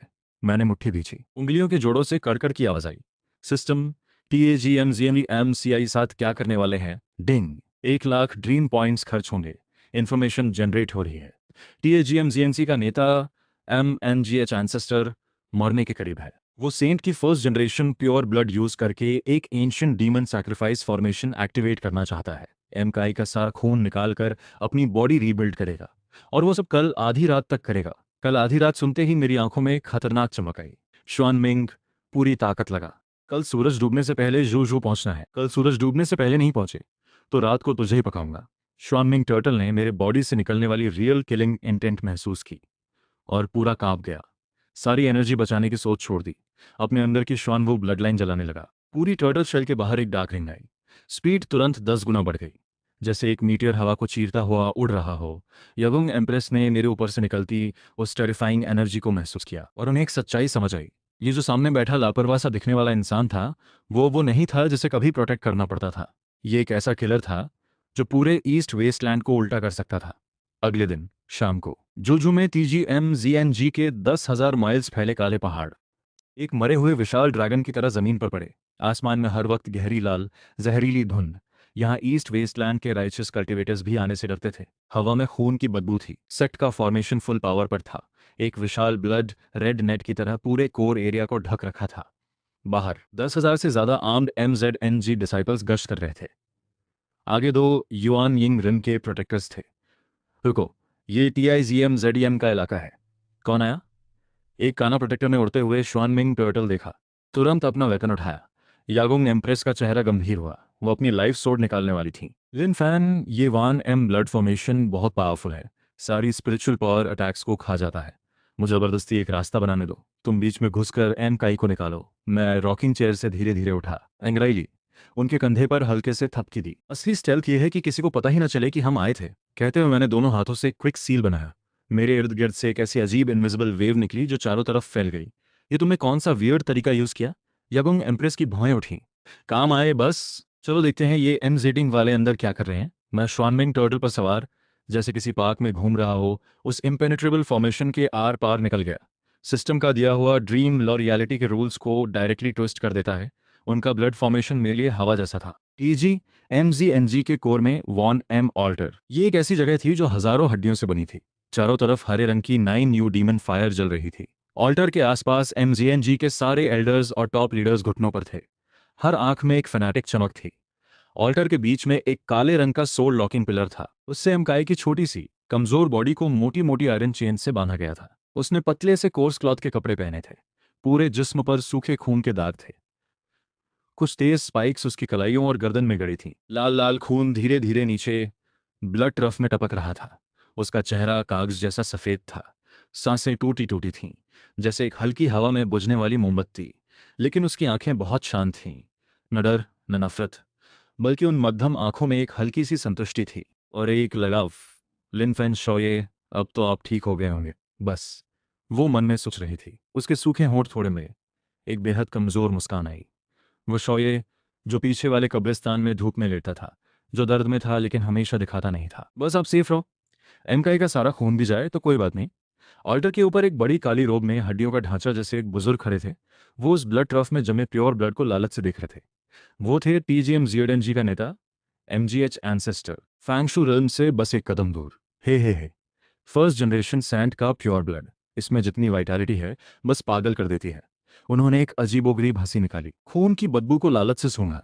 इस ब्लड से मैं न सिर्फ अपनी बॉडी रीबिल्ड करूंगा, बल्कि हॉशन रेल्म पार करके लेजेंडरी फैंगशू रेल्म में घुसूंगा। पूरे ईस्ट वेस्टलैंड को पांव तले रौंदूंगा। उन्होंने मुड़कर अधमरी एमकाई को देखा। आंखों में एक क्रूर ठंडक थी। मेरी प्यारी सेंट, मुझे बुरा मत समझना। दोष उस बेवकूफ लिन फैन को दो। अगर हमारे त्यांडाव सेक्ट के अंदर के आदमी ने खबर न दी होती कि उस लड़के की पावर वापस आ गई और वो सेक्ट में तबाही मचा रहा है, तो मैं भी इतनी जल्दी सैक्रिफाइस नहीं करता। लिन फैन का नाम सुनते ही एमकाई की बुझी हुई आंखों में एक तेज रोशनी आई। वो जोर से हिलने लगी। बोलना चाहती थी, लेकिन सिर्फ कर्कश आ की आवाजें निकल रही थीं। आंसू धारों में बह निकले। MGH एंसेस्टर ने ठहाका लगाया। तुम सोचती हो वो लिन फैन आएगा? वो बेकार भी था। अब ठीक हुआ तो क्या? टेंडाव सेक्ट कभी एक सर्वेंट के लिए TGMZNG से लड़ाई नहीं लेगा।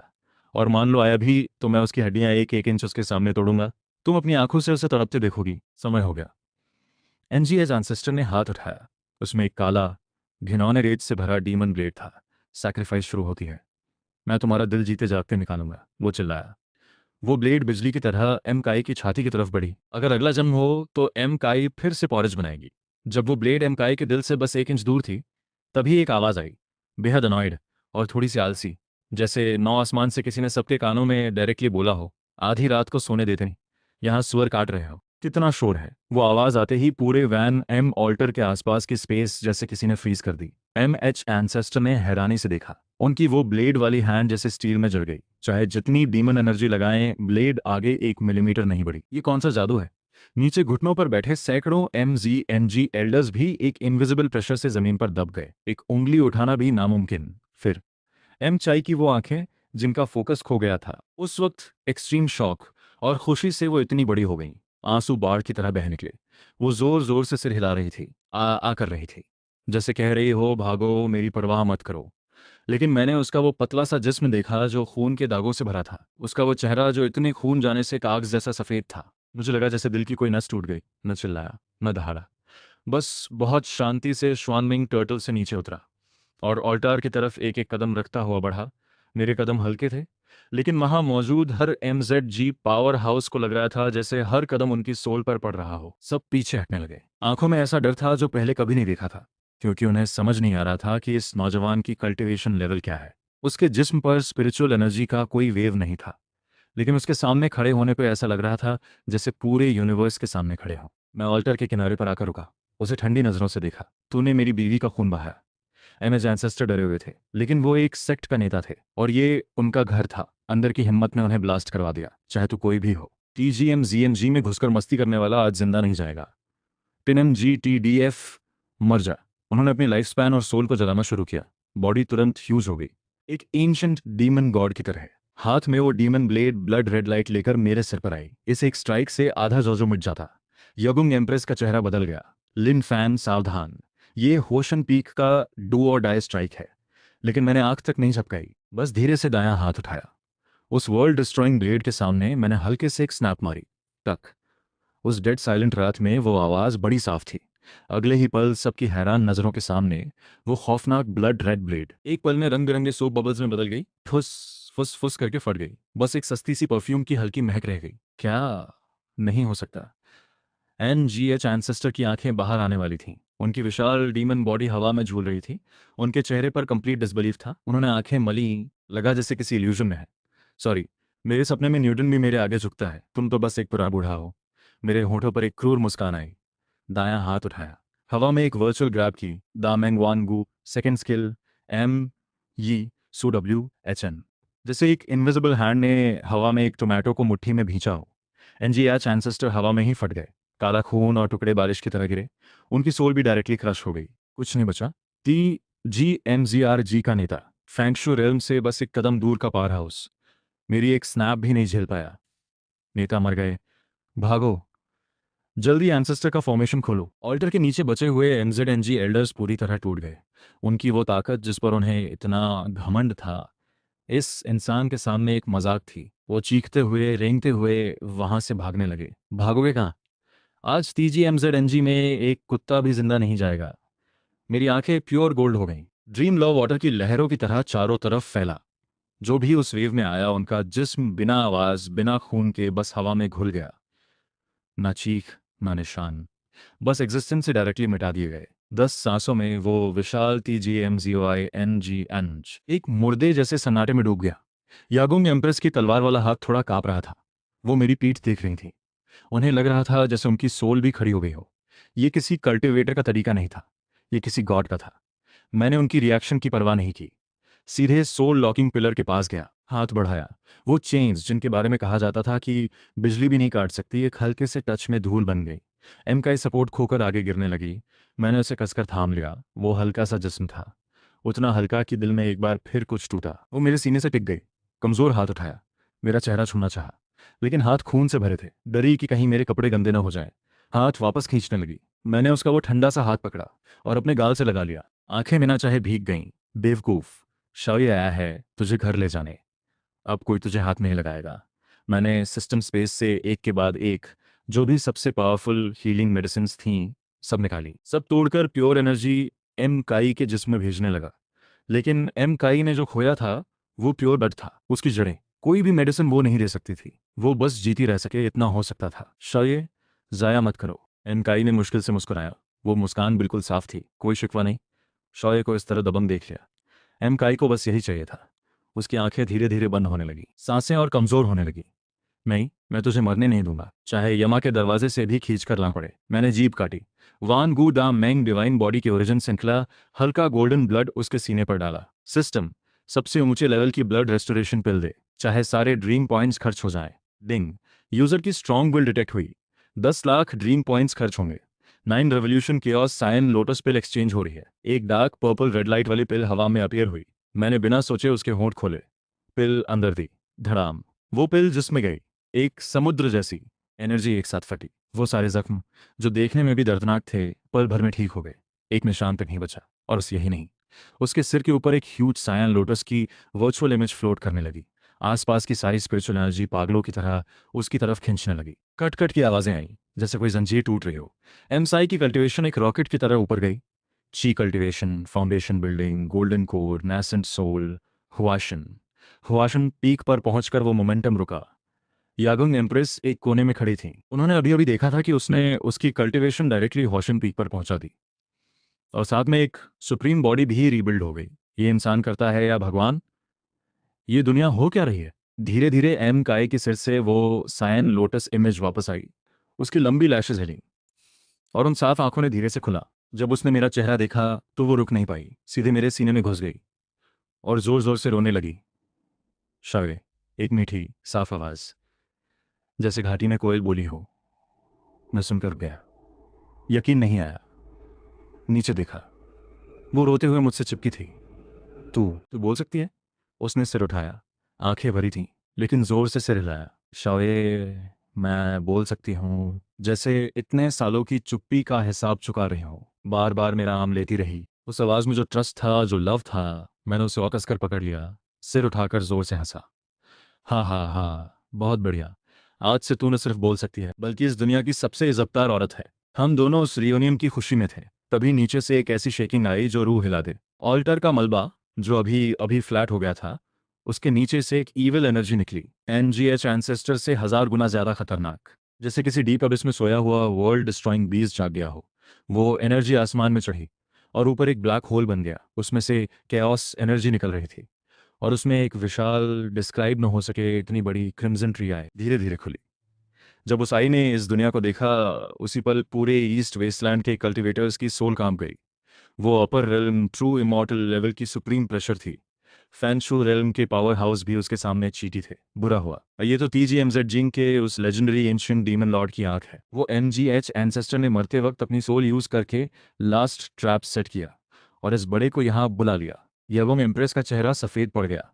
उनके हाथ में बनी आइस एरो उस प्रेशर से कांपने लगी। अपर रेल्म, ट्रू इमॉर्टल का आना, ये इस दुनिया की लिमिट से बाहर है। सिर्फ TGMZNG नहीं, पूरा ईस्ट सब राख हो जाएगा। उस क्रिम्जन आई से एक आवाज आई, ठंडी, क्रूर, जैसे डाव के रूल्स बोल रहे हों। आसपास की स्पेस टुकड़े टुकड़े होने लगी। एमकाई का चेहरा सफेद हो गया। उसने मेरी शर्ट पकड़ ली, मुझे अपने पीछे छुपाना चाहती थी। मैंने उसकी पीठ पर हल्के से थपकी दी, इशारा किया कि डरे नहीं, फिर सीधे खड़ा हुआ। उस वर्ल्ड एंडिंग क्रिम्जन आई का सामना किया और बड़े अनॉयड होकर कान में उंगली घुमाई। इतना जोर से चिल्लाना जरूरी था? देख नहीं रहा? मेरी बीवी डर गई। वो विशाल क्रिम्जन आई मेरी आवाज सुनते ही पुतली सिकुड़ गई। वो जो अनस्टॉपेबल प्रेशर थी, उसमें एक अजीब हिचकिचाहट आ गई, यहाँ तक कि यगुंग एम्प्रेस को भी उसमें एक डर सुनाई दिया। और स्टटरिंग, तू तू तेरे जिस्म की स्मेल वो वान गू ड्रीम रेल्म में उस साइको से मिलती है जिसने मेरे सिर पर ब्रिक मारी थी। ये सुनते ही यागोंग एम्प्रेस का जबड़ा गिर गया। एम काई ने क्यूट सी बड़ी आंखें झपकाई। मैंने आंखें सिकोड़ी, थोड़ी पकड़ी। अरे कहीं देखा है लगता था। अच्छा तू वो काना था ना, सपने में मैंने तेरी टांग तोड़ी थी। अब इस बार आंख भी गंवाने का इरादा है? वो स्काई में बनी आई पागलों की तरह फड़कने लगी, जैसे किसी बुरी याद में फंस गई। वो ब्लैक होल डिस्टॉर्ट होने लगा।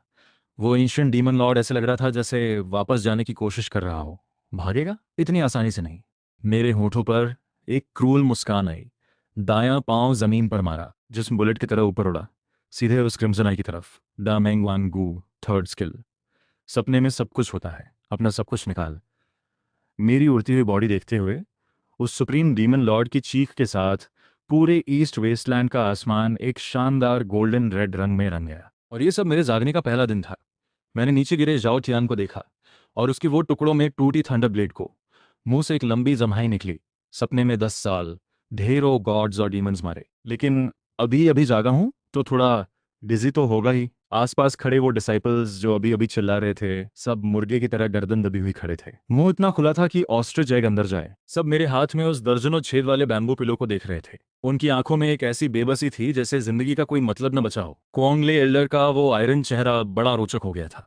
उनकी धुंधली आंखें उस पिलो पर टिकी थीं, जैसे उन छेदों के पार कोई रहस्य देखना हो। लेकिन जितना भी स्कैन करें, वो सच में एक बेकार बांस का टुकड़ा था। क्यों क्वांगले एल्डर, ये पिलो ट्राई करना है। मैंने बैम्बू पिलो हिलाया। उससे एक चरमराने की आवाज आई, जैसे अभी बिखर जाएगा। क्वांगले एल्डर अनजाने में एक कदम पीछे हटे। उनके आसपास की थंडर एनर्जी थोड़ी अनकंट्रोल्ड हो गई। उन्होंने एक गहरी सांस ली, खुद को संभाला, ठंडे लहजे में बोले, लिन फैन, घमंड मत कर। जाओतियान की ब्लिक्टोना, शायद तूने कोई शॉर्टकट यूज किया, लेकिन इससे सूचच के साथ किए का इल्जाम नहीं मिटता। सूचच, जो अभी अभी मेरी उस हरकत से पीली हो गई थी, क्वांगले एल्डर की बात सुनते ही समझ गई और फिर से अवार्ड विनिंग एक्टिंग मोड में आ गई। रेंगते हुए एल्डर के पांवों तक पहुंची, रोने लगी।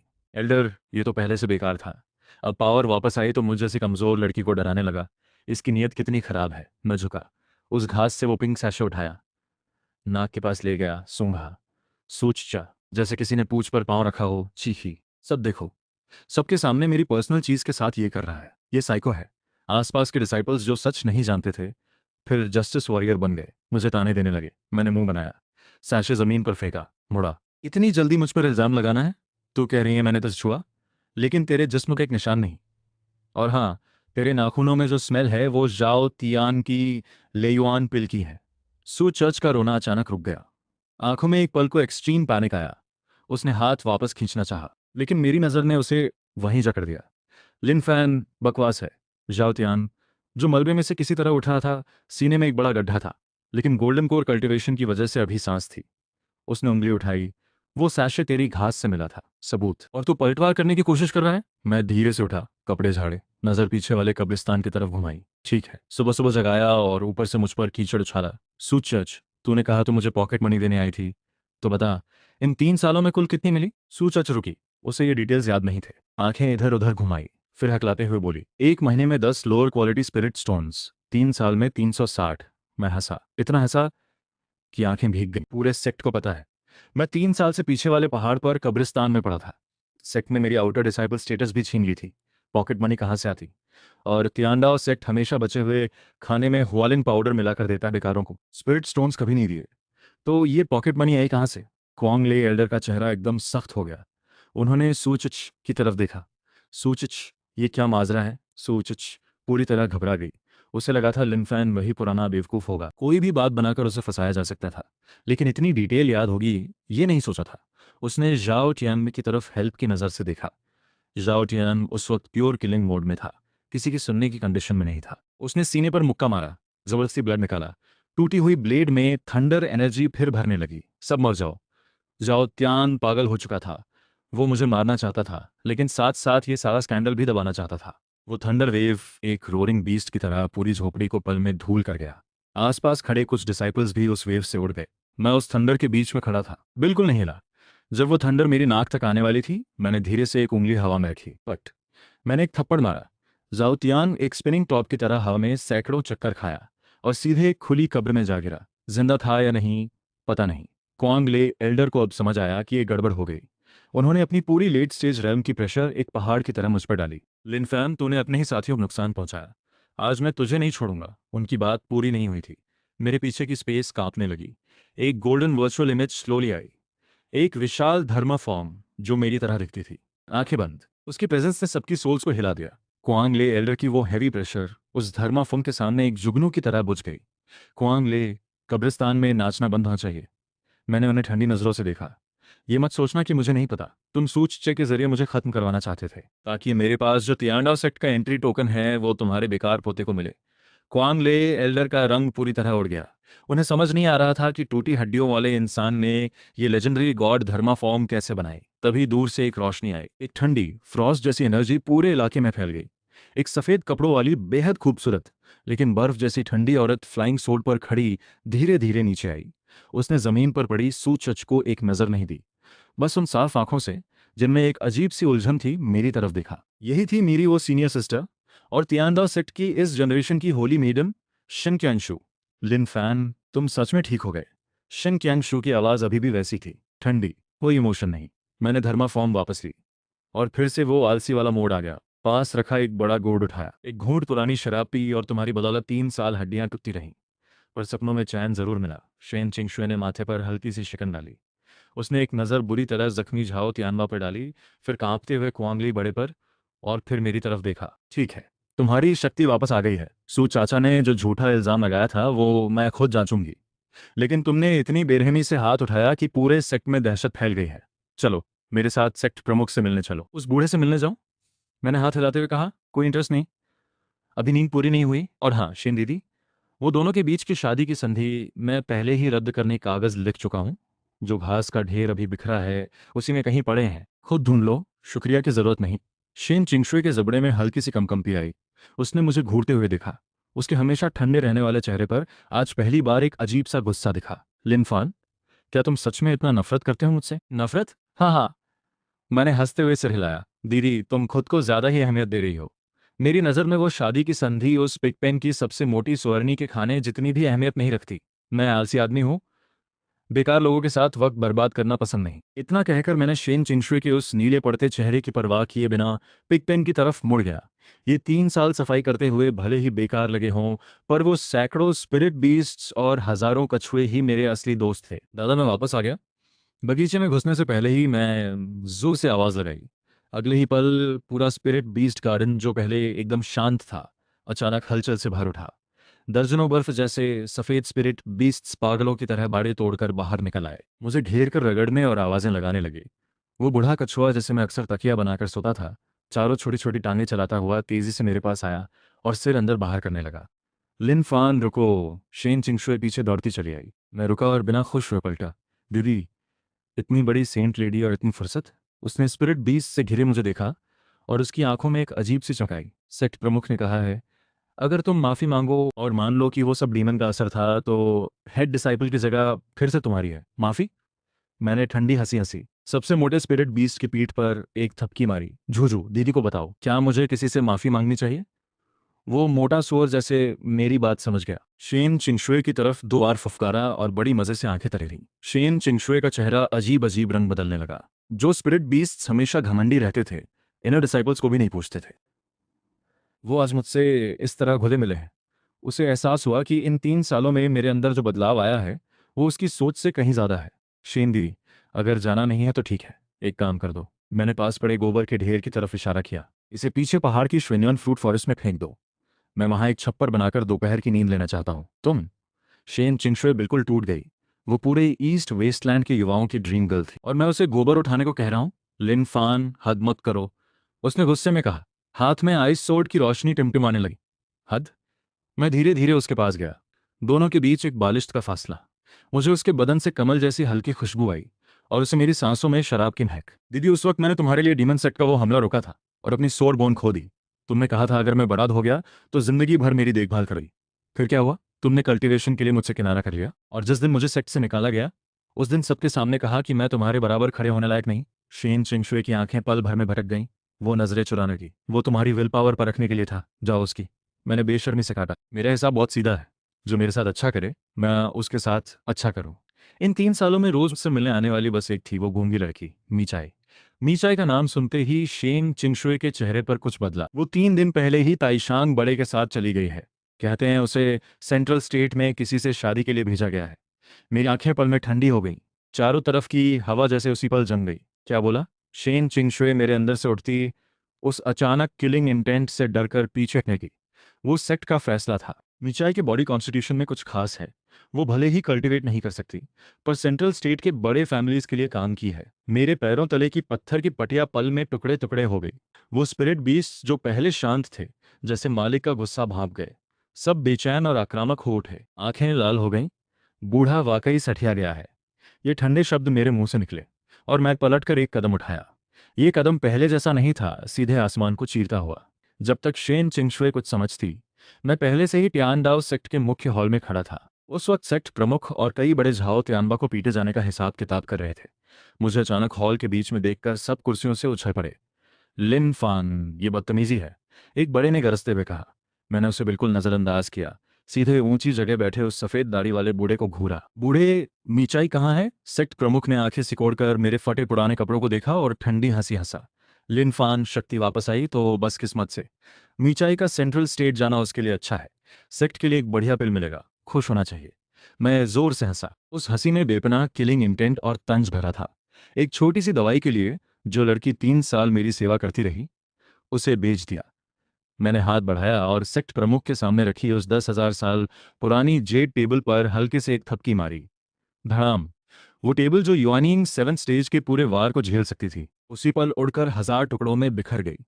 और उस धमाके की ताकत से खुद सेक्ट प्रमुख भी उठकर ड्रैगन पिलर से जा टकराया। लिन फान, तुमने सेक्ट प्रमुख पर हाथ उठाया। सब बड़े एक साथ चिल्लाए और अपने वेपन्स निकाल लिए। चुप सब, मैंने एक जोरदार आवाज लगाई।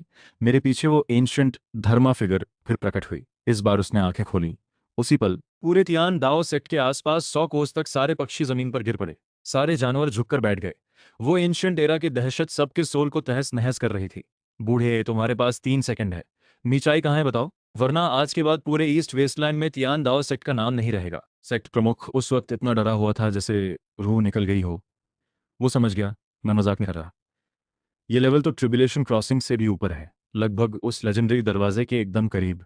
लग्जी माउंटेन पर सोंगचिन का काफिला अभी अभी निकला है। जैसे मैंने सुना, बिना एक भी लफ्ज बर्बाद किए मैं पलटा और हथेली से आसमान चीर दिया। लिनफान।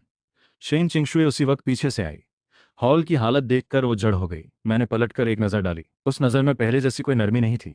शेन दीदी, तुम्हारे रास्ते का दाव तो बस फायदे नुकसान का हिसाब है, और मेरा दाव बिल्कुल सीधा है।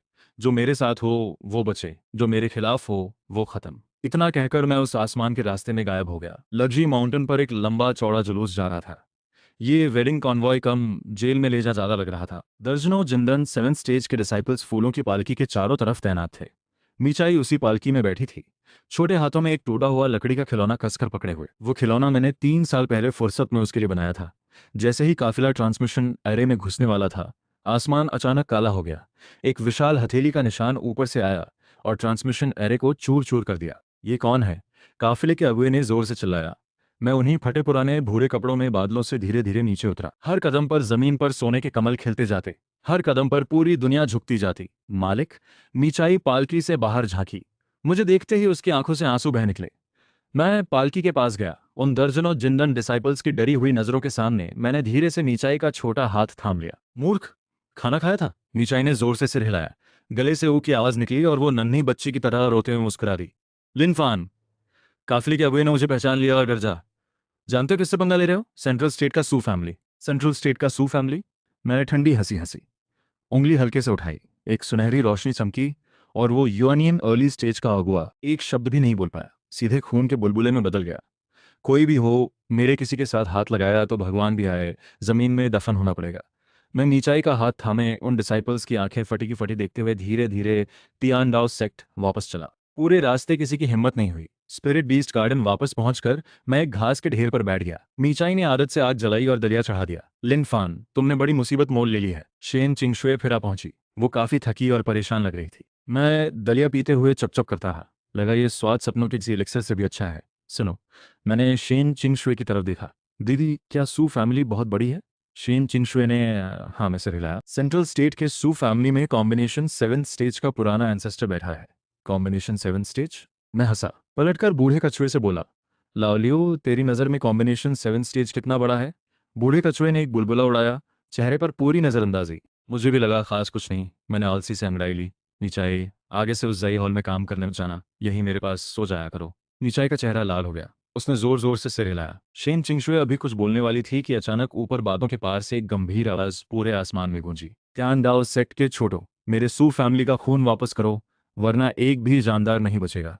आगे। शेन चिंगशुए का चेहरा पीला पड़ गया। मैंने कटोरा नीचे रखा, इत्मीनान से उठा, घास झाड़ी और मीचाई से बोला, मीचाई, आग और भादे, दलिया और बनाना है। इतना कहकर मैंने ऊपर आसमान की तरफ देखा और शांत आवाज में कहा, लावल्यू, जा ऊपर और एक मैसेज दे, कह दे घुटने टेक कर बात करे। बूढ़ा कछुआ धीरे धीरे उड़ता ऊपर गया। अगले ही पल एक भयानक एंशिएंट ऑरा फट पड़ी। आसमान में जो विशाल फ्लाइंग शिप खड़ी थी, बूढ़े कछुए के एक थपेड़े में पल भर में बिखर गई। वो तथाकथित सू फैमिली का बड़ा एक भी शब्द नहीं निकाल पाया, सीधे जमीन पर आ गिरा। स्पिरिट बीस्ट गार्डन के दरवाजे पर घुटने टेक कर बैठ गया। पूरा सेक्ट उस पर एकदम चुप हो गया। सेक्ट प्रमुख पिछले पहाड़ पर छुपा बैठा रहा। बड़े सब मुर्दा बन गए। मैं दरवाजे पर गया, उस पसीने से तर सू फैमिली के आदमी को देखा। जाकर अपने फैमिली हेड को बता दो, ये लड़की मैंने अपनी जिम्मेदारी में ली है, अगर मानना नहीं है तो खुद आए मुझसे बात करने। और हाँ, आते वक्त सेंट्रल स्टेट का कुछ खाने पीने का सामान लेते आए। मेरे स्पिरिट बीस्ट ने अच्छा खान बहुत दिनों से नहीं खाया। वो आदमी और रुकने की हिम्मत नहीं जुटा पाया, लुढ़कता पड़ता वहां से भाग गया। उस दिन के बाद तियान डाओ सेक्ट में कोई पिछले पहाड़ को परेशान करने की हिम्मत नहीं कर सका। मैं हर रोज पहले की तरह सोता रहा।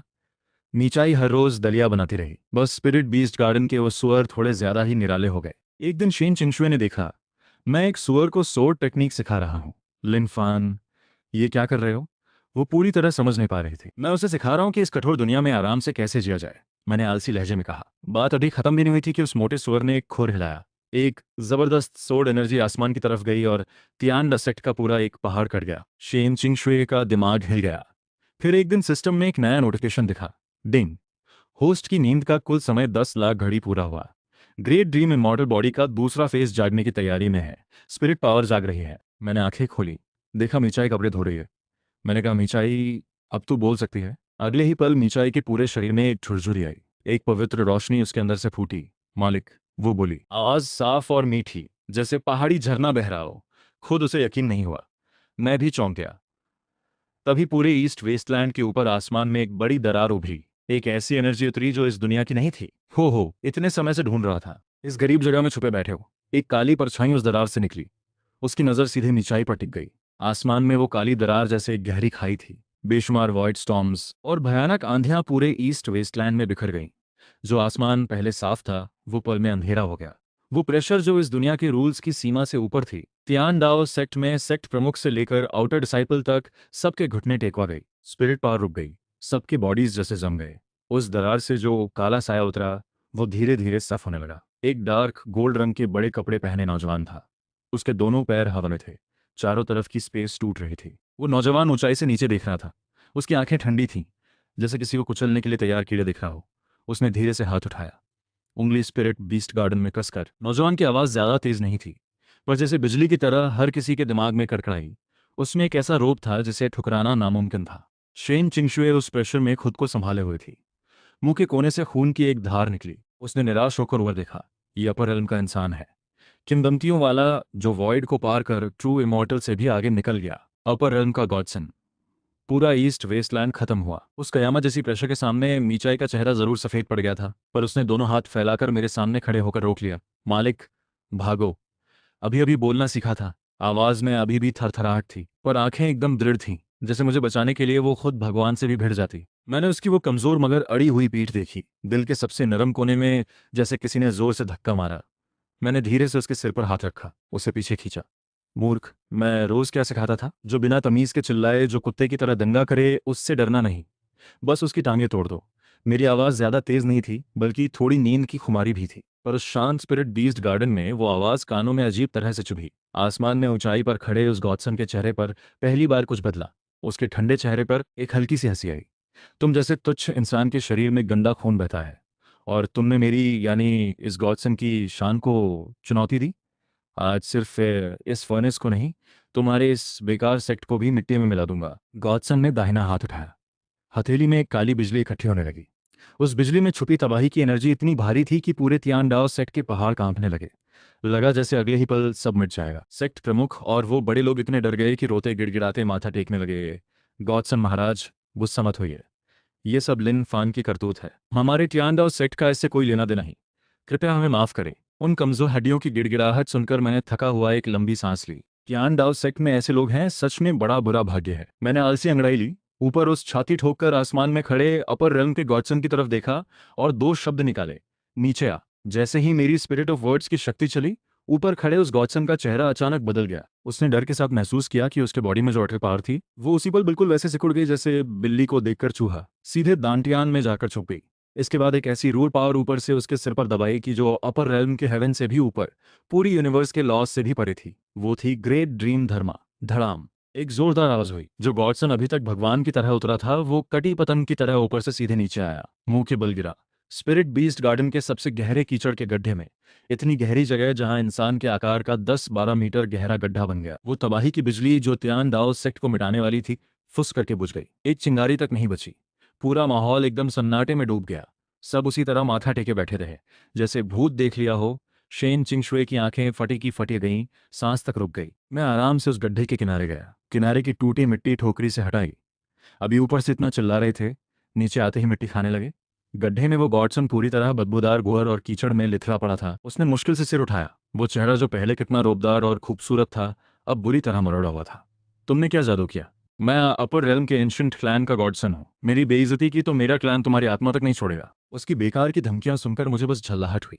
मैंने बेपरवाही से पास पड़े झूझू के नान से आधा सड़ा हुआ शकरकंद उठाया और सटीक निशाने से उसके उस बकबक करते मुंह में ठूंस दिया। ओह! गॉडसन घुटते घुटते आंखें पलटने लगा। लगभग वहीं दम तोड़ने वाला था। मैं पलटकर झूझू और बूढ़े कछुए की तरफ देखा। लाओलियू, झूझू, तुम दोनों को एक काम देता हूँ। ये लड़का अब हमारे स्पिरिट बीस्ट गार्डन का परमानेंट सफाई वाला है। अगर कभी आलस करे झूझू, तू अपनी पीठ से बैठ देना। लाओलियू, तू कछुए की शैल से मारना। मेरी बात सुनते ही झूझू खुशी से फुफकारा, अकड़ती चाल से गड्ढे के किनारे गया और उस गॉडसन के चेहरे पर एक जोरदार धाप। उस पल वो ऊंचाई का घमंडी गॉडसन टूट गया। उसका पूरा सेल्फ कंप्लीटली बिखर गया। बेइज्जती के आंसू कीचड़ में मिलकर बहने लगे। वो अपर रेलम का स्टार एक निचली दुनिया के सुअर की पीठ में दब गया था। ये छोटा सा एपिसोड निपटाकर मैं पलटा। मिचाई, वो छोटी लड़की, उस पल मुझे अवाक होकर देख रही थी। आंखों में आंसू अभी सूखे नहीं थे, पर थोड़ी देर पहले की हास्यास्पद घटना से होंठ हंसी रोकने की कोशिश में फड़फड़ा रहे थे। हंसना हो तो हंसो, रोकने से उम्र जल्दी ढलती है। मैंने हाथ बढ़ाया और उसके कुपोषण से पतले गाल को हल्के से दबाया। नीचा ही आखिर हंस पड़ी, पर हंसते हंसते फिर आंसू झड़ने लगे। वो अचानक मुझसे लिपट गई, कमर कसकर पकड़ ली, चेहरा मेरे सीने में छुपा लिया। मालिक, मालिक, मालिक। वो बस यही एक शब्द बार बार बोलती रही, जैसे अभी अभी बोलना सीखी हो। मैंने उसके मुलायम बालों पे हाथ फेरा, चुपचाप, जब तक रोना थम नहीं गया। पर वो खुद उस ग्रेट डाउ के नाम पर, उस धुंधली सी जिंदगी के लिए इस फीलिंग को अपने हाथों से काट चुकी थी। उसने नीचाई को देखा। वो भले ही मोटे सूती कपड़े पहने थी, पर दिल से चमकती थी, बिना किसी कैलकुलेशन के। शीन चिनशुए को अचानक लगा उसने जो तयांग वांगचिंग लू इतने सालों से कल्टीवेट किया, वो एक बहुत बड़ी गलती थी। सब भूलने की कोशिश में वो बस अकेलेपन में डूबती गई। शीन चिंगशुए ने नजरें झुकाई, पलटी और लड़खड़ाते कदमों से वहां से चली गई। उसे पता था ये गाना जिंदगी में दोबारा नहीं बजेगा। अगले कुछ दिनों में तियान डाओ सेक्ट में बड़े बदलाव हुए। सेक्ट प्रमुख और बड़े लोग उस अटल रूल के सामने हजारों कोस दूर झुक गए। उस दोपहर मैं रॉकिंग चेयर पर लेटा था। मिचाई एक कटोरी गर्मा गर्म चिकन सूप लेकर आई और साथ में कुछ फल भी। इन कुछ दिनों की देखभाल के बाद मिचाई थोड़ी ठीक हो गई थी, पहले से भी ज्यादा खूबसूरत लग रही थी। बिना किसी तकलीफ की भी पूरी दुनिया के इमॉर्टल्स उसे देखते रह जाते।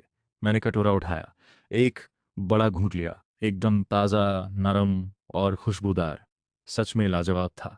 मिचाई का हाथ दिन ब दिन और निखर रहा है। आगे जो भी इसके साथ जाएगा बड़ा खुशकिस्मत होगा। मैंने बेपरवाही से मिचाई को घूरा। पसंद आया तो लाइक जरूर करना, ये मालिक का सीक्रेट है। मैंने हंसते हुए कहा, असली दुनिया में बड़ा बोरियत है ना? मालिक, यहाँ एक चांस मिला है। मैंने हाथ उठाया। आसमान से तुरंत कुछ चीजें उड़कर आईं जो मेरी एनर्जी से भरी थी। ये ना आसमान की दुर्लभ चीजें थीं। बाहर की दुनिया में इन्हें देखकर लोग पागल हो जाते। इनमें से जो मन करे उठा लो। नीचाई उन बेशकीमती चीजों के बीच खड़ी थी जैसे गोभी के ढेर में।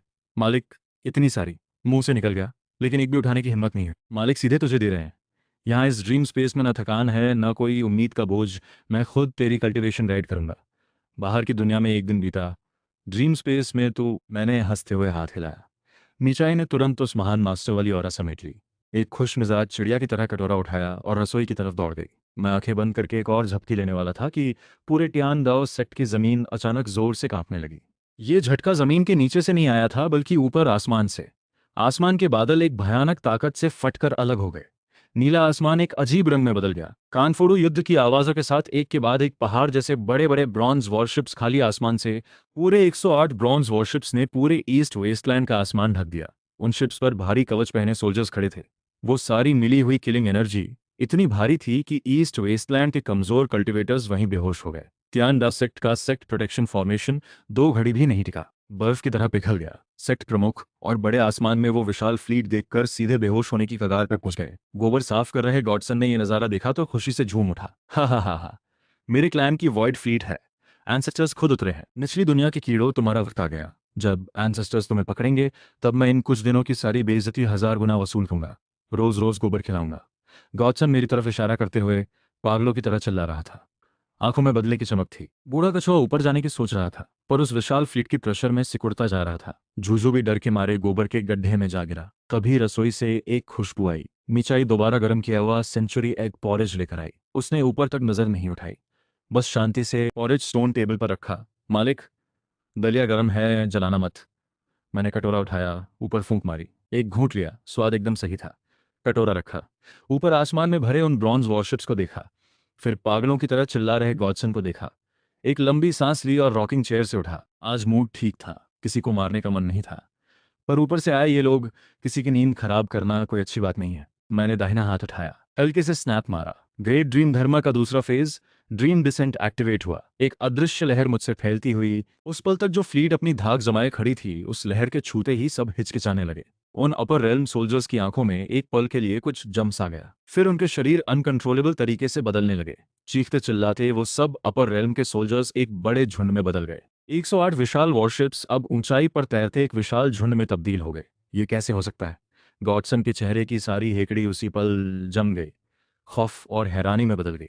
उसके घमंड का वो पूरा फ्लीट एक सेकंड में। मैंने पलटकर पास छुपे जूजू को देखा।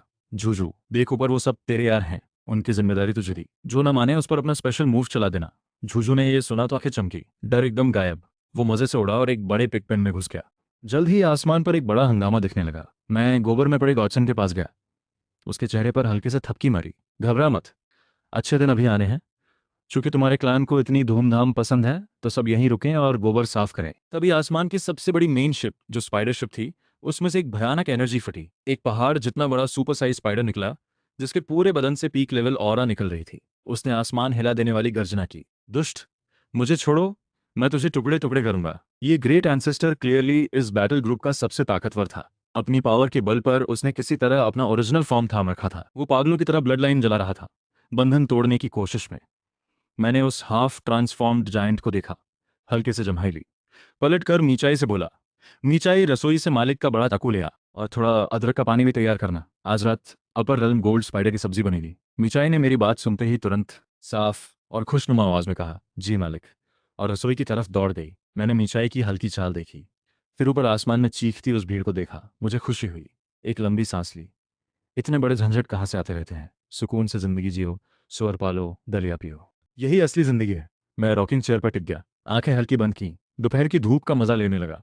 रहा वो ऊपर से चिल्लाता स्पाइडर एंसेस्टर, उसे मैं पहले से दिमाग में सोच रहा था।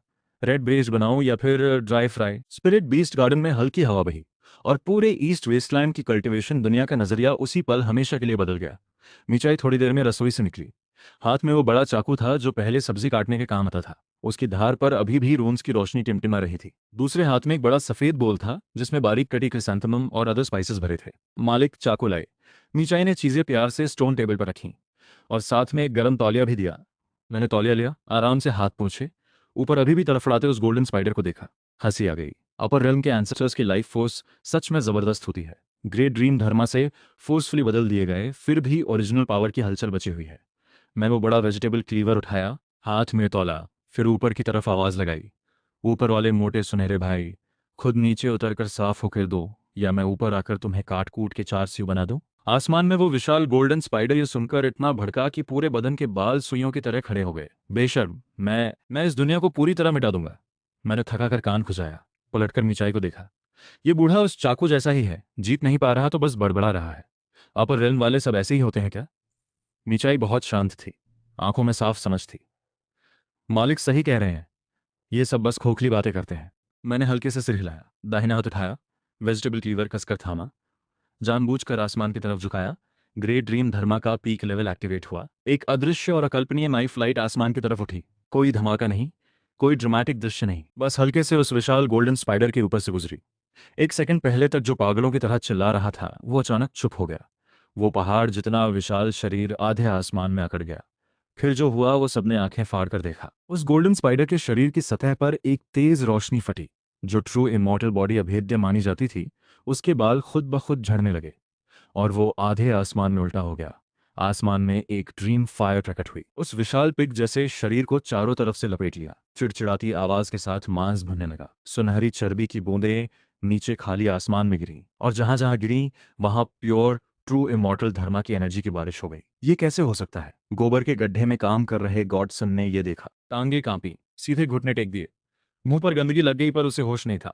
वो अपनी आंखों से देख रहा था कि उसका वो एंसेस्टर जो हजारों युगों का अजय था, ऊपर आसमान में भुन रहा है जैसे सकलिंग पिग। उसका सेल्फ उस पर सिर्फ टूटा नहीं बल्कि पिस गया। उधर तियान राव सेक्ट के सब डिसाइपल्स वो हवा में तैरती भुनी हुई मांस की खुशबू से बेताब हो रहे थे। वो ट्रू इमॉर्टल लेवल का रोस्ट मीट था। सिर्फ एक सांस सूंघने से ही कई ऐसे डिसाइपल्स जो सालों से यूजी 7 स्टेज पर अटके थे, उसी पल ब्रेक थ्रू कर गए। कुंगले बड़े की आंखें भर आईं। उन्होंने गहरी सांस ली। सैकड़ों साल से रुकी हुई कल्टीवेशन अचानक हिलने लगी। ह्वाशन तक पहुंचने के आसार दिखने लगे। लिन फान सच में भगवान का रूप है। मैं पलटकर जमीन पर बैठे तियान डाओ सेक्ट वालों की तरफ मुड़ा, हाथ हिलाया। होए बूढ़े, अपने लोगों के साथ कटोरे चम्मच तैयार करो। आज मैं पूरे सेक्ट को अपर रेल्म का रोस्ट मीट खिलाता हूँ। जो बचे वो स्पिरिट बीस्ट्स को रात के खाने में दे देना। सेक्ट प्रमुख और सारे बड़े ये सुनकर इमोशन में आ गए। लगभग वहीं माथा टेकने वाले थे। उनकी सारी अकड़ उड़ गई थी। 3 दिन के भूखे की तरह अपने स्टोरेज बैग से बोल्स प्लेट्स निकाले और स्पिरिट बीस्ट गार्डन के दरवाजे पर लाइन लगाकर खड़े हो गए। मैंने एक स्नैप मारा। आसमान में ड्रीम फायर बुझ गई। वो सुपर स्पाइडर जो बाहर से गोल्डन ब्राउन और अंदर से परफेक्टली कुक्ड हो गया था, एक अदृश्य ताकत से उठकर नीचे स्पिरिट बीस्ट गार्डन के लॉन पर उतर गया। सिस्टम बड़े अच्छे वक्त पर बोला, डिंग। होस्ट को बारबेक्यू करते डिटेक्ट किया गया। Reward divine level seasoning gift pack. इसमें शामिल हैं all purpose seasoning powder, star Anne's और चिली पाउडर और हनी ग्लेज। मैंने मन में सोचा और डिवाइन रोशनी वाले सारे मसाले हवा में प्रकट हो गए। मैंने एक मुट्ठी ऑल पर्पस सीजनिंग उठाई, उस पहाड़ जितने रोस्ट मीट पर बराबर छिड़की। उसी पल एक ऐसी खुशबू फटी जिसे शब्दों में बयान करना नामुमकिन था, जैसे न्यूक्लियर बॉम्ब फटा हो। पूरे ईस्ट वेस्टलैंड में फैल गई। बड़े बड़े सिक्लूजन में बैठे सालों पुराने ओल्ड मॉन्स्टर्स भी उस खुशबू से बेताब होकर हवा का रुख देखते हुए। मैंने सबसे नरम और रसीला हिस्सा काटा। स्पिरिचुअल एनर्जी से एक प्लेट बनाई, ऊपर ग्रीन अनियन, गार्लिक और हनी सॉस छिड़के और खुद उठाकर मिचाई के सामने रखा। लो, मालिक के हाथ का खा चखो। ये मीट बहुत पौष्टिक है। खाने से तुम्हारी कल्टीवेशन को फायदा होगा। मिचाई ने लाल चेहरे से प्लेट ली, चॉपस्टिक से एक छोटा सा टुकड़ा उठाया और मुंह में रखा। मुंह में जाते ही घुल गया। प्योर इमॉर्टल एनर्जी पूरे शरीर में दौड़ गई। उसने खुशी से आंखें बंद कर लीं। मालिक के हाथ का खाना दुनिया की सबसे अच्छी चीज है। उसका वो सेटिस्फाइड चेहरा देखकर मेरे अंदर एक अजीब सा सुकून आया। सच में कुक बनना किलर बनने से ज्यादा खुशी देता है। मैं पलटा। सब डिसाइपल्स की आंखों में हरी रोशनी थी। मैंने हाथ हिलाया। ठीक है, लार टपकाना बंद करो। आओ और खाओ, एक एक घूंट। ज्यादा खाने से बॉडी फट सकती है। बात खत्म होते ही सेक्ट प्रमुख सबसे पहले दौड़े। अपनी प्रेशस फ्लाइंग स्वॉर्ड से बड़े ध्यान से एक टुकड़ा काटा, मुंह में रखा। अगले ही पल उनका पूरा शरीर जैसे बिजली से छू गया। तेज रोशनी फटी। सालों से रुका हुआ फांगशु बॉटलनेक इस तरह टूटा जैसे कुछ था ही नहीं। लिनफान बड़े का शुक्रिया, इतना बड़ा मौका दिया। सेक्ट प्रमुख धड़ाम से घुटने टेक कर बैठ गए। आंखें भरी हुई। 3 बार माथा टेका। बाकी सब ये देखकर और पागल हो गए। स्पिरिट बीस्ट गार्डन एक अजीब जश्न में बदल गया। लावलियो और झूझू भी कुछ बड़े बड़े टुकड़े लेकर किनारे बैठ गए और मुंह भरकर चबाने लगे। बस वो अपर रेल्म का एंसेस्टर जिसे मैंने ग्रेट ड्रीम धर्मा से वहीं जकड़ रखा था, बस देखता रह सका। अपना ही पका हुआ एंसेस्टर खाते दूसरों को देखना, ये मानसिक तड़प उसे मारने से भी लाख गुना बुरी थी। जब सब खा पी कर चले गए तो स्पिरिट बीस्ट गार्डन में बस मैं, मिचाई और वो कुछ लॉयल स्पिरिट बीस्ट रह गए। हमने आंगन में अलाव जलाया। मैं रॉकिंग चेयर पर लेट गया। मिचाई छोटी पीढ़ी खींचकर बैठी, सिर धीरे से मेरी जान पर टिका लिया। अलाव की रोशनी में उसका चेहरा बहुत खूबसूरत और शांत लग रहा था। मालिक, मिचाई ने धीरे से कहा। क्या हुआ? कुछ खाया नहीं? नींद नहीं आ रही? मैंने हंसते हुए उसके मुलायम बालों पर हाथ फेरा। मिचाई ने सिर हिलाया। उसने आंखें उठाई। मैंने हल्के से उंगली से उसकी नाक छुई। अपर रेल्म जाने की क्या जरूरत? ऊपर वाले सब पागल हैं। बस लड़ाई झगड़ा साजिश है। यहाँ स्पिरिट बीस्ट गार्डन में धूप सेकना इससे कहीं बेहतर है। मैं रुका। आसमान में टिमटिमाते तारों को देखा। आवाज बिल्कुल सच हो गई। और वैसे भी तुम जहां हो वहीं मेरा घर है। इस दुनिया में कोई भी चीज तुम्हें मुझसे अलग नहीं कर सकती, चाहे आसमान खुद भी क्यों टूटे। ये सुनकर मीचाई की आंखें भर आईं। उसने चेहरा मेरी गोद में छुपा लिया। आंसू जल्द ही मेरे कपड़ों को भिगोने लगे। मालिक ने मीचाई पर इतना भरोसा किया। मीचाई सच में नहीं जानती कैसे शुक्रिया अदा करे। मैंने उसे ऐसे ही थामे रखा। मैं चला गया। बादलों की सबसे गहरी परत में एक विशाल और प्राचीन प्रेजेंस हिल रही थी। पहाड़ ढह गए, नदियां पल में सूख गईं। पियानडाओ सेक्ट की जो इमारतें अभी अभी दोबारा बनी थीं, वो फिर दब गईं। सेक्ट प्रमुख और बड़े सिर उठाने का मौका भी नहीं पा सके। उस रूल की क्रशिंग प्रेशर ने सबको जमीन पर दबा दिया। नीचाई कोहरे से भागती हुई निकली। उसके शरीर से एनर्जी फटी। वो उस दबाव को रोकने की कोशिश कर रही थी, पर पूरी यूनिवर्स की शक्ति के सामने उसकी वो एनर्जी एक पल में दब गई, बेरहमी से कुचल दी गई। फिर एक ऐसी डिवाइन प्रेजेंस प्रकट हुई जिसमें कोई भावना नहीं थी, कोई सोच नहीं थी। तियान दाओ की आंखें मीचाई पर टिक गईं। उसकी नज़र में मीचाई को 1 महीने पहले खत्म हो जाता था, पर वो न सिर्फ जिंदा थी बल्कि दुनिया पलट रही थी। ये फेट के रूल्स का सीधा उल्लंघन था। वो गोल्डन हेवनली डिवाइन एनर्जी जो तियान दाओ की आंख से निकली, एक अटल ताकत लेकर सीधे मीचाई की तरफ बढ़ी। तियान दाओ उस गलती को जबरदस्ती ठीक करना चाहता था, मीचाई की फेट को मिटाना चाहता था, उसे वापस उस रास्ते पर धकेलना चाहता था जो पहले से तय था। मेरे दिल के सबसे गहरे कोने से एक ऐसी ताकत उठी जिसे किसी भी शब्द में बयान नहीं किया जा सकता। वो एक पल में मेरी पूरी एनर्जी में समा गई। मैंने आसमान की तरफ एक चीख मारी। मेरी आंखों में एक ऐसी रोशनी आई जो मैंने जिंदगी में पहले कभी नहीं महसूस की। अगर तू उसे छूना चाहता है तो पहले मुझे मिटा। Great dream sword activate. Ding. Host ने फोर्सफुली फाइनल स्टेज ओपन किया। ड्रीम और रियलिटी की सीमाएं आज से खत्म। अब से होस्ट जहां है वो एब्सोल्यूट डोमेन है। सिस्टम की आवाज के साथ मैंने एक कदम उठाया, सीधे उस डिवाइन प्रेजेंस के सामने जा खड़ा हुआ, बेपरवाही से हाथ बढ़ाया, उस अटल डिवाइन एनर्जी को खाली हाथ से थाम लिया। जो असंभव था मैंने कर दिया। मेरी हथेली से 3 इंच की दूरी पर वो एनर्जी ग्लास की तरह टूट गई और चारों तरफ तारों की बारिश हो गई। अगर तियान डाओ को कोई इमोशन होती तो उस पल वो बेबसी से भरी होती। उसकी वो विशाल डिवाइन आय बार बार और एनर्जी उतारने की कोशिश कर रही थी, पर मैं अब पहले वाला नहीं था। मेरी नींद खराब करी, ऊपर से मेरे किसी को छूने की हिम्मत भी की। आज चाहे दुनिया बनाने वाला भी हो, मेरे सामने घुटने टेकने पड़ेंगे। मैंने खाली आसमान में एक और कदम रखा, पूरी दुनिया जैसे किसी ने अंदर से हिला दी हो। वो टियान दाओ जो सबकी किस्मत का मालिक था, उस पल किसी गलती करे बच्चे की तरह मेरे सामने था। पूरा सन्नाटा था, किसी के मुंह से नहीं निकला। सबके दिल में बस एक ही सवाल था, ये दुनिया है क्या? अच्छे लोग पिसते रहें और बुरे ऊंचे बैठे रहें। तू कैसा टियान दाओ है आखिर?